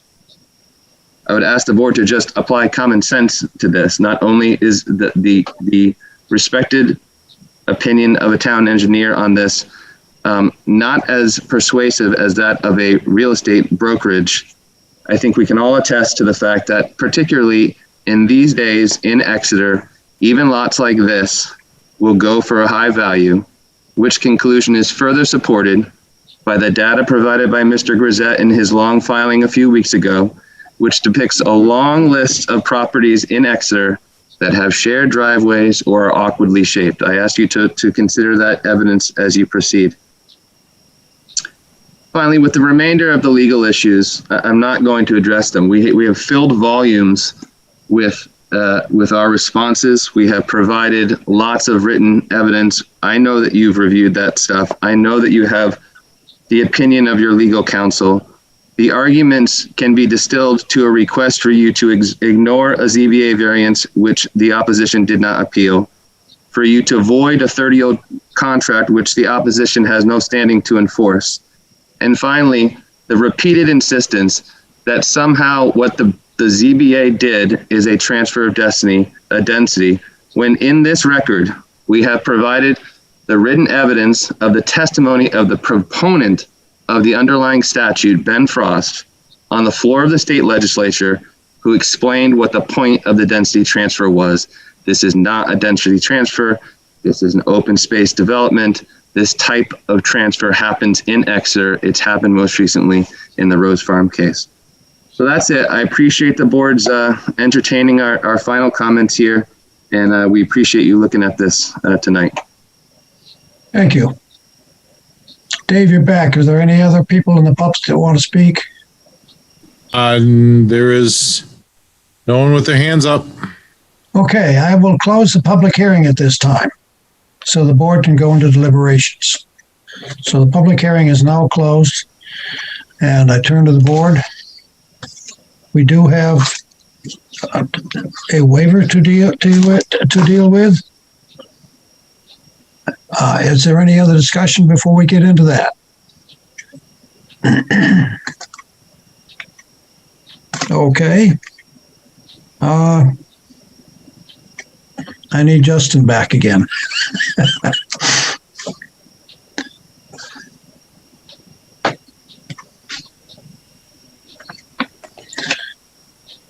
Justin, we would like to have you, we're working on the waiver for the yield plan waiver motion. Yes, sir. Could you give us your rationale and please? And the 5 criteria? Lang, can I interrupt for 1 sec? Lang? Yes, can I interrupt for 1 sec? Yes, Aaron.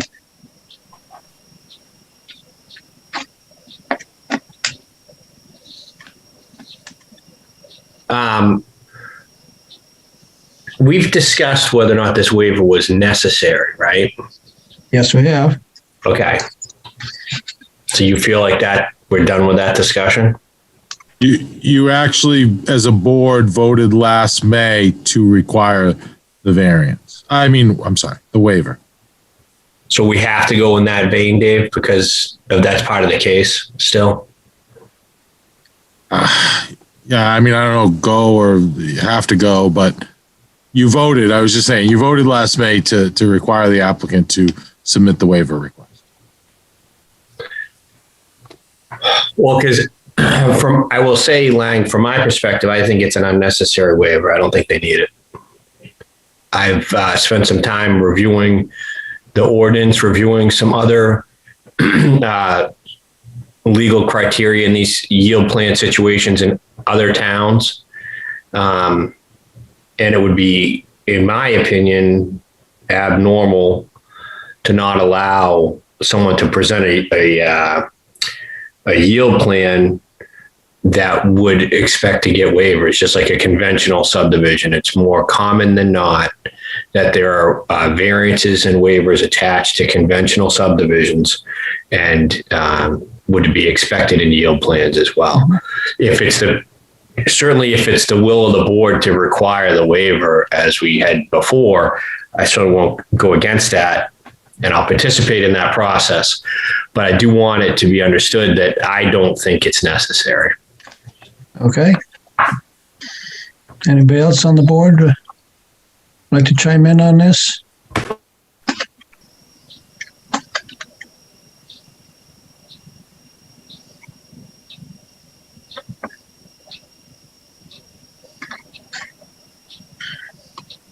Well, seeing none, I think we should progress. We'll find out the answer. So back to you, Justin, please.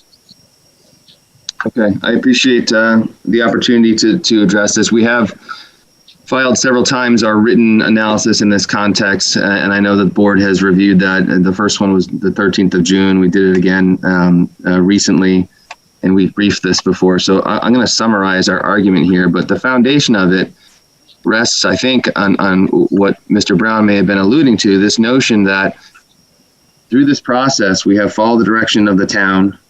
We were told by Mr. Eastman that we needed a variance to use the yield plan, and we needed a special exception to pick residential uses on the Mendez Trust property. We went to the ZBA. We got the variance to use this exact yield plan in this open space development. We got the special exception to depict the residential uses. And when you consider the nature of variance relief in New Hampshire, it is a constitutional safety valve, okay? It is the foundational constitutional relief that can be provided to a person owning property and wishing to exercise their real property rights in New Hampshire. So the foundational point here is that the ZBA variance requires us to provide and prove affirmatively that the variance satisfies the spirit of the ordinance, satisfies the public interest, obtains substantial justice, does not affect surrounding property values, and that there is an undue hardship in applying the ordinance to the property. So we provided all of that information. We proved that. We obtained a variance. It was not appealed. It is the law of this case. So that's the foundational point.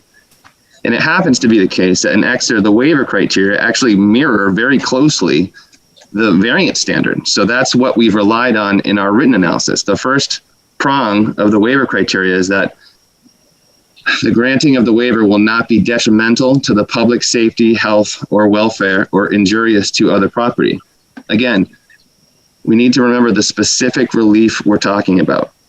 Section 7.13 says that that yield plans shall not require a variance. Our plain language interpretation of that has been and will remain.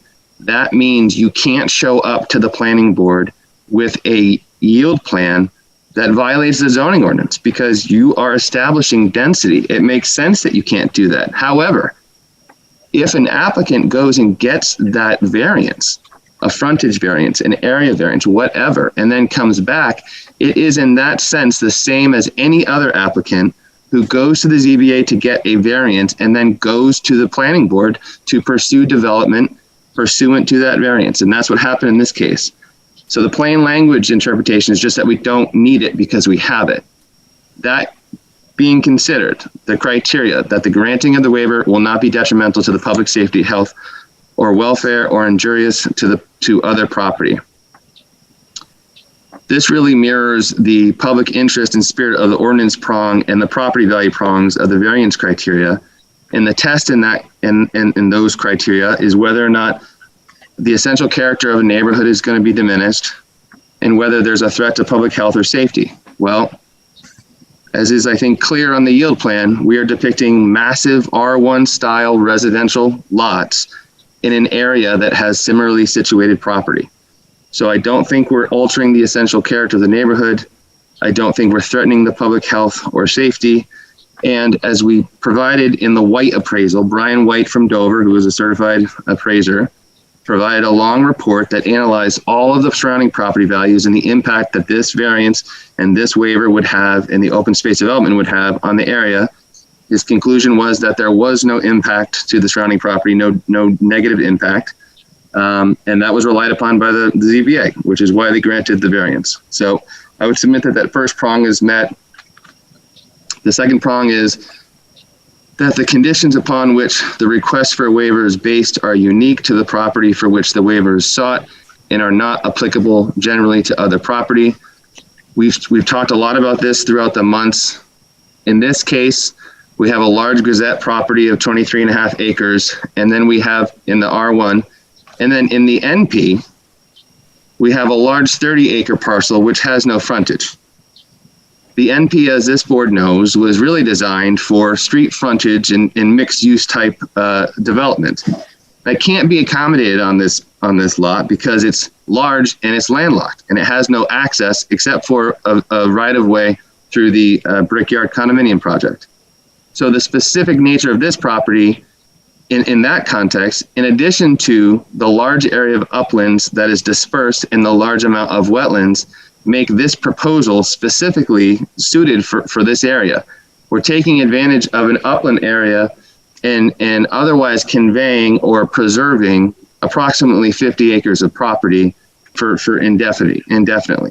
So I think that second prong is met because there are totally unique aspects of this property to include its large size. It's one of the largest pieces of undeveloped properties left in Exeter. The landlocked nature of the Mendez Trust, the area of the uplands on the property, and the significant wetlands across the property. The third prong is that because of the particular physical surroundings, shape, or topographical conditions of the specific property involved, a particular hardship to the owner would result as distinguished from a mere inconvenience if the strict letter of these regulations are carried out. So again, what regulation are we talking about? We're talking about the regulation that says you can't have a yield plan that needs a variance. So if the board were to say no to this waiver, it would be depriving the applicant of its rights under the variance. So for that reason alone, this criteria is satisfied. But for the other reasons I've mentioned about the uniqueness of this property, this third prong is satisfied because it is a larger property than anything else around it, and it's burdened by wetlands and isolated uplands and is landlocked. The fourth criteria is that the granting of the waiver will not be contrary to the spirit and intent of the regulations. The best way to analyze that is by using the variance criteria, which is nearly identical. Again, the question there is, are we altering the essential character of the neighborhood, or are we threatening the public health, safety, or welfare? The answer is no, we are not. You have expert evidence today from Mr. Gove and from Mr. Smith about the viability of each and every lot on this yield plan, about the fact that They would receive wetland permits from the state and conditional use permits from the town. And for those reasons, there is no threat to the public health or safety. And as large R1 style lots that are bigger, frankly, than the lots in the Green Meadows subdivision, this certainly isn't inconsistent with the character of the neighborhood. Finally, the last criteria is that the waiver will not in any manner vary the provisions of the zoning ordinance or master plan, and certainly that is the case here. We had a technical requirement to get a variance, which we've done, but importantly, in the master plan, as we call out here, and I know I cite the specific section, but the master plan specifically isolates this area of Exeter on its transition away from the more urban downtown towards the more rural area to the west, and states that a transitional residential development would be consistent. Here, with the proposal, which contemplates a large area of preservation and reasonable development based on the size of the property, we are fulfilling the express terms of the master plan. So ultimately, it's a bit of a wonky analysis here because we're talking about whether or not a waiver should be granted from the requirement that yield plans can't need a variance. Well, this yield plan doesn't need a variance because it already has a variance, but notwithstanding, it plainly meets the 5 criteria of the waiver ordinance as we've explained tonight and as we've articulated at length in the writing. So I appreciate the opportunity to address the criteria one more time, Mr. Chair. Obviously, if you have questions, we can answer those. Thank you. Any discussion the board has about this?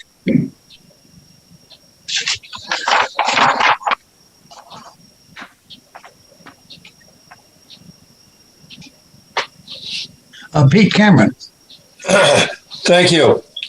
I'd like to go back and rethink for a moment the impact on the existing neighborhoods and try to think a bit more about what the residents of those neighborhoods were saying, that they believe that there will be an impact both during construction time and during post-construction.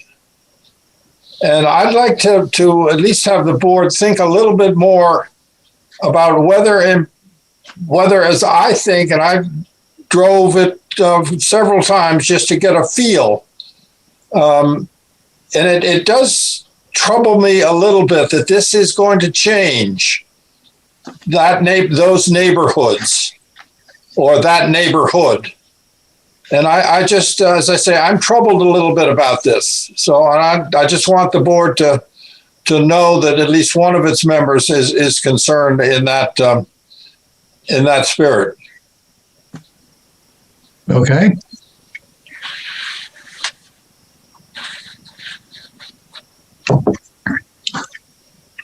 Now, it does seem that whatever I just said in a quarter is not going to get you through any toll booths quicker, I guess.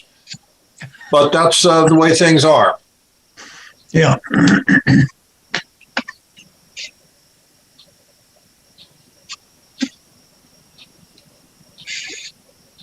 Well, let me try something else. Aaron? Go ahead, Peter. You had suggested that we don't need this waiver. Now, if we follow what what's the impact of, and I should know this, what's the impact of this waiver, this specific waiver not being granted? You must have had something in mind when you were focusing on the fact that you thought the waiver was not necessary. Yeah. Peter, I did some research because I wanted to be further educated on this issue, which has come before us, and went outside of our ordinance as well, because some towns They handle yield plans and open space differently, but generally there's a very similar criteria.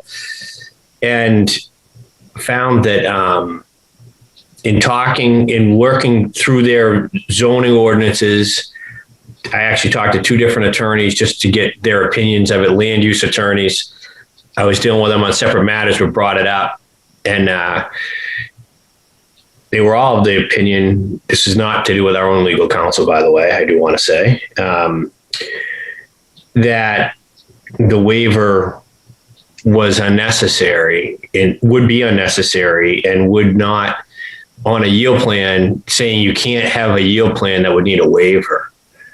So there's what essentially the argument is. I think you can read our ordinance in this way also, as Dave Sharples has spoken to, that if you yield plan, we can't consider a yield plan that would still need a waiver, potentially. You could say that. If it needs a waiver, just like it needs a variance, it should have that in place before they come to see us. So if we get a conventional subdivision and they're going to need certain variances, they don't come to us first. They go to the zoning board, they get their ducks in a row, get the variances they needed or don't get them, and then they create their plan. So that's the situation we actually are facing here already. So I think it's redundant. I don't think it's a terrible thing if we vote on it and it's granted, but if we vote on it and it's denied, I think it has serious consequences on the applicant. Okay, thanks.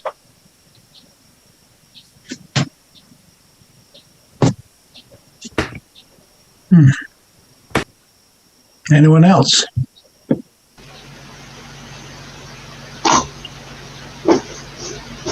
Mr. Chair, yes, I'm not going to bother raising my hand through Zoom because it seems like sometimes it's hard to see, but I think what I'm kind of trying to wrap my head around is back in May when we voted to require this waiver, I honestly don't remember what the circumstances were or what the discussion was around that, but I too have kind of been looking into this over the past, knowing that this was going to come up tonight and rereading the guidelines for the yield plan and everything. And I tend to agree with Aaron that it is redundant. So I hate to go back on a vote, but I wonder if we should re-vote on the requirement on whether the board feels that this waiver is required.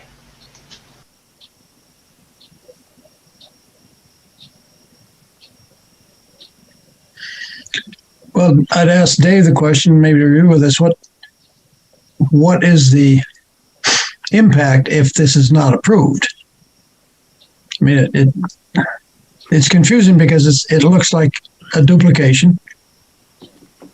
The impact, if you deny the waiver, is saying that you cannot accept a yield plan that has received a variance. Okay.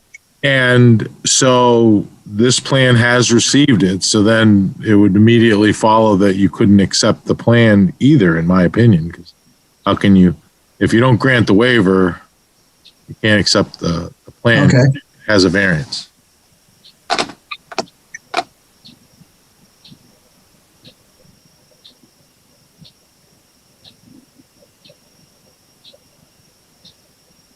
Anyone else?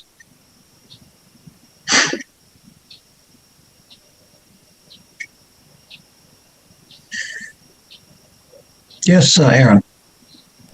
I do want to say that although I don't think the waiver is necessary, if we go forward with a vote on the waiver, that I would grant the waiver. Thank you.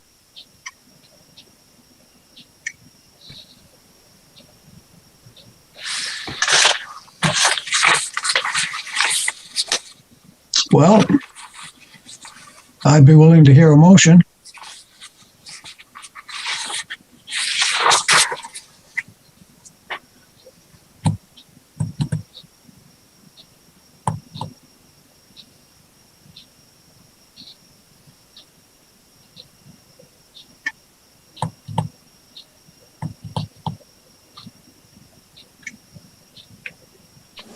Mr. Chairman, have we, since this motion or the one that Dave has given us a draft of, talks in terms of section 9.6.1.2. Now, I think we've just reviewed the criteria for 13.7, but have we really talked in terms of the 9.6.1.2 standards or criteria? Because if we make a motion that we've done it, we should be sure that in fact we have. Mm-hmm. Now, have we done this? Well, you don't need to. All right. I'm sorry. I think that was left over. Hold on. 9.6. That's that was perimeter buffer strip. That was that was the old one. Yeah, I'm sorry. I'm sorry. That's a misprint. It should be read, just strike and section 9.6.1.2, because that was for this project, but I deleted the wrong motion. Sorry about that. Does that answer your question, Pete? Yes, it does. Thank you.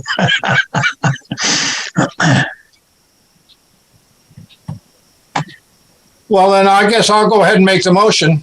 Okay.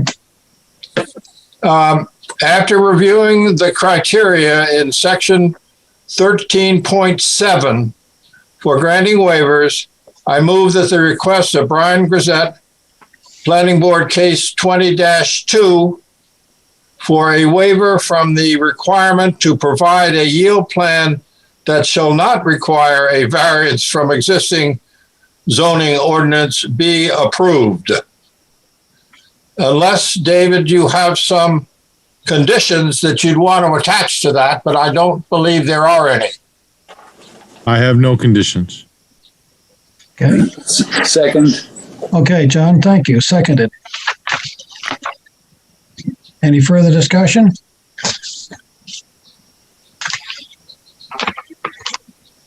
Okay, I'm going to call the vote then. Roll call.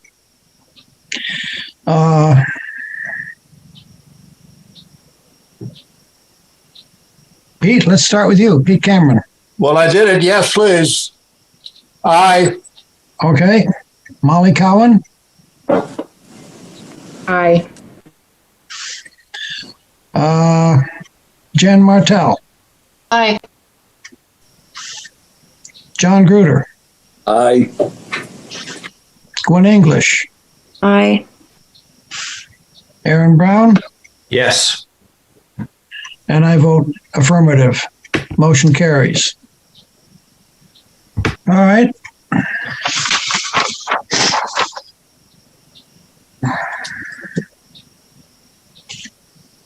Any discussion, or would somebody like to look at approving rather than accepting, Dave, the yield plan?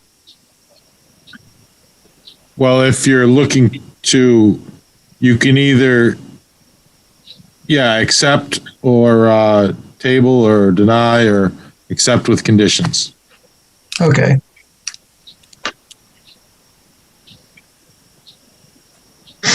Yes, Sarah. I just wanted to start a discussion on it. Yes, please do. I think in terms of the transfer of density rights potential issue that's been brought forward by abutters and addressed by the applicant, I think that in this case, the zoning board has already weighed in on that matter And I don't think that's in our hands. So I think that our hands are tied in regards to the zoning issue and potential transfer of density rights. So spoken, and we may be empathetic to the argument presented by abutters, but I don't think it's in our hands. So I wanted to bring that up. There's been a lot of different issues brought up with this case. I do think Dave Sharple's discussion regarding the purpose of a yield plan, hopefully we're all focusing on, because it is an important matter and it plays a role, and our ordinance allows for it. Part of the master plan oversight committee, we in fact promote open space development, which involves the yield plan process. So this is the type of project that our citizens have suggested they want by adopting the master plan. So then it comes to us trying to determine how many units, if any, right? So, and it's pretty common these days that we get conflicting legal and engineering and wetlands opinions. It's, in my time on this board, has been more rare that there's not organized abutter interest, which is generally not trying to get more units near them. So I try to focus on what I think is reasonable and what I think I've seen for evidence from all sides. And I do appreciate abutter input because I think it does help balance the scales, and I think it gives us other opinions. I am in the real estate industry, and I will say that one thing that I was taught very early by my first boss in real estate was that if you don't own the view, you can't guarantee the view. And that's not a nice thing to say to an abutter, but that is reality. And that's what I tell anybody that I work with. So I appreciated actually Mr. Flaherty's comments regarding being in favor of the Menendez property being involved, because he is tuning into, hey, at least I'll know what I'm next to that way. It's not a big unknown. So anytime someone's buying a parcel and there's undeveloped land near them, they should be on alert that something could happen with that someday that they may not appreciate. But that person still has property rights. And if a property is not developable, then it shouldn't be developed. I do think in this case, this property is definitely developable, and it's a matter of how many units. So I just wanted to say a couple things about that. I'd like to hear from some other people as well. Thank you, Aaron.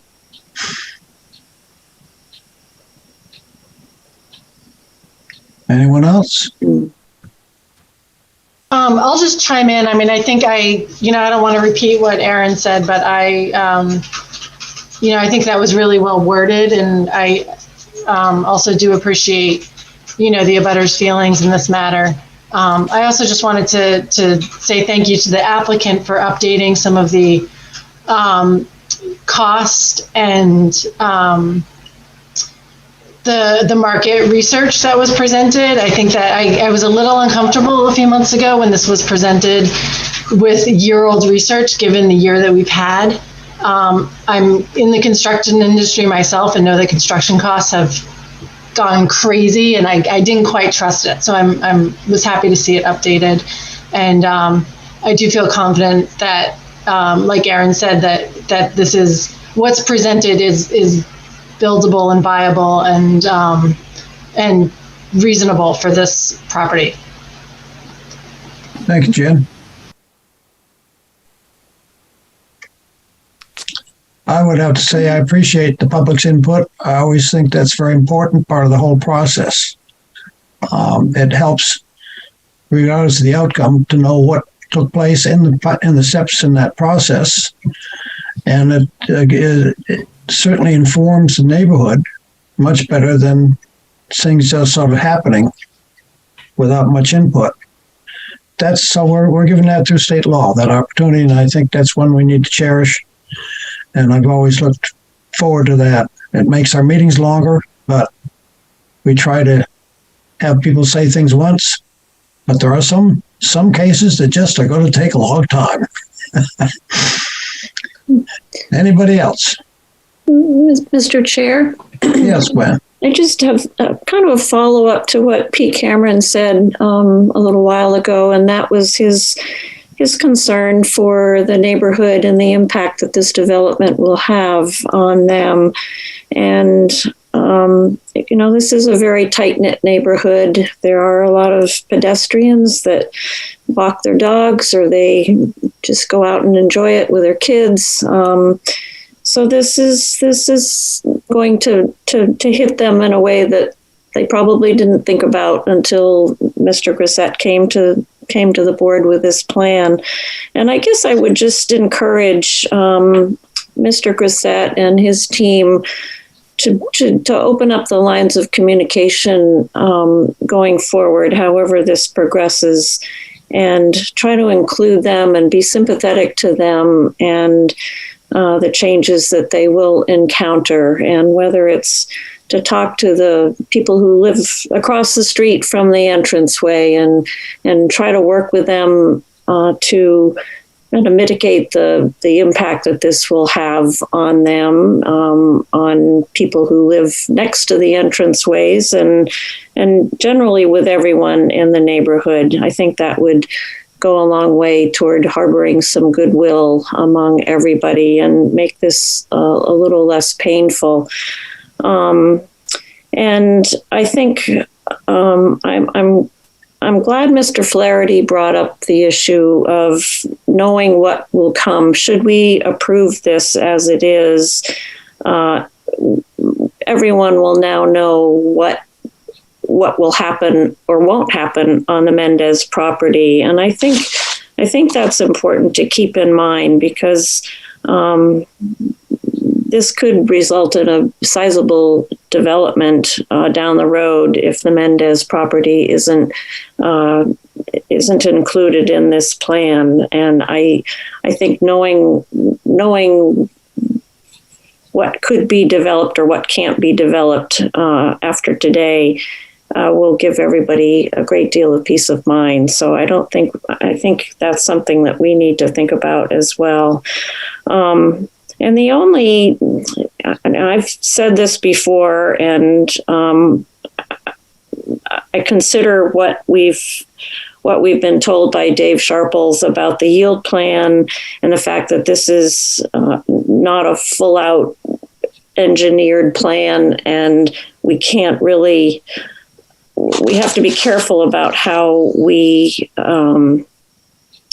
look at this. And I'm not talking clearly, but I'm looking at, again, lot 5 and 6, which has troubled me from the beginning, largely because of the wetland, but even more so because of the flood zone that this road is going into.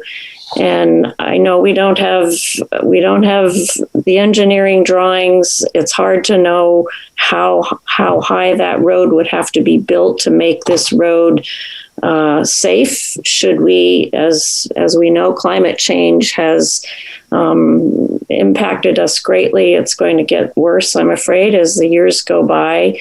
And I just look at this and I think, goodness, we're putting a stamp of approval on a driveway which could potentially be flooded and create an island for those residents in lot 5 and 6. And that concerns me. I don't know that I would deny this plan because of that, but it gives me pause. And I just want to say that I'm not comfortable with lots 5 and 6. And if those were to go away, I'd feel a lot better. But I'll leave it at that. Thank you, Glenn.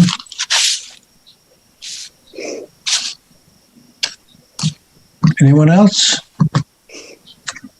The chair is open to a motion.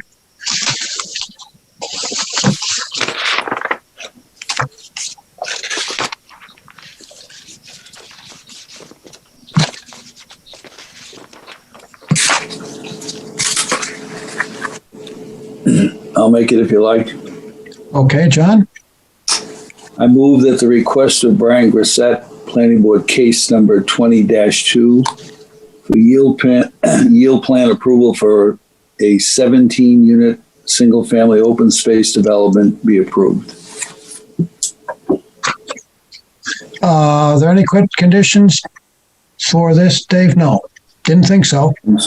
Just checking. Then is there a second on the motion? I'll second that. Thank you, Jen. All right. Are we ready to vote? All right. Aaron Brown. Yes. Molly Cowan. No. Gwen English. Yes. Jen Martell. Yes. John Gruder. Yes. Pete Cameron. A troubled, very troubled yes. Okay. And I vote yes. So that's 6 in favor and 1 opposition, or 1 no, and the motion carries. Thank you for your time and your efforts. Thank you for the developer and team. Thank you, Mr. Chair. Thank you, board members. Thanks, guys. All right. Thank you. Appreciate your time and effort, and have a good evening. Mr. Chair? Yes. I think I want to join Gwen to the extent that I think we owe something to the abutters. I think they brought a lot to this case. And as I say, I was troubled, but I think the abutters have done a very good job. And they've kept Mr. Passay on his toes. Well, the case isn't over, Pete. I appreciate that. That's the yield plan. Or the fat lady is not sung yet. Yeah. I haven't had any fun. She's just warming up. Yeah. Mr. Contrarian. Okay, any Turn the pot like normal, Cameron. any The older planner you get, the worse you get. any planner items, Dave? I have one, if you'll indulge me. We talked about it earlier about the performance guarantees. Yes. Our site plan regulations, if you remember, sometimes a reduction of a performance guarantee will come to the board or a release. And the actual language of the section says, the board or its agent may authorize in writing a reduction in the performance guarantee, or for reduction shall not be released until the board or its agent. I don't know if the planning board ever designated an agent, but I get them quite frequently for reductions. I got a few, and I've been talking to the chair during COVID. I think we did one, because of COVID and they weren't meeting.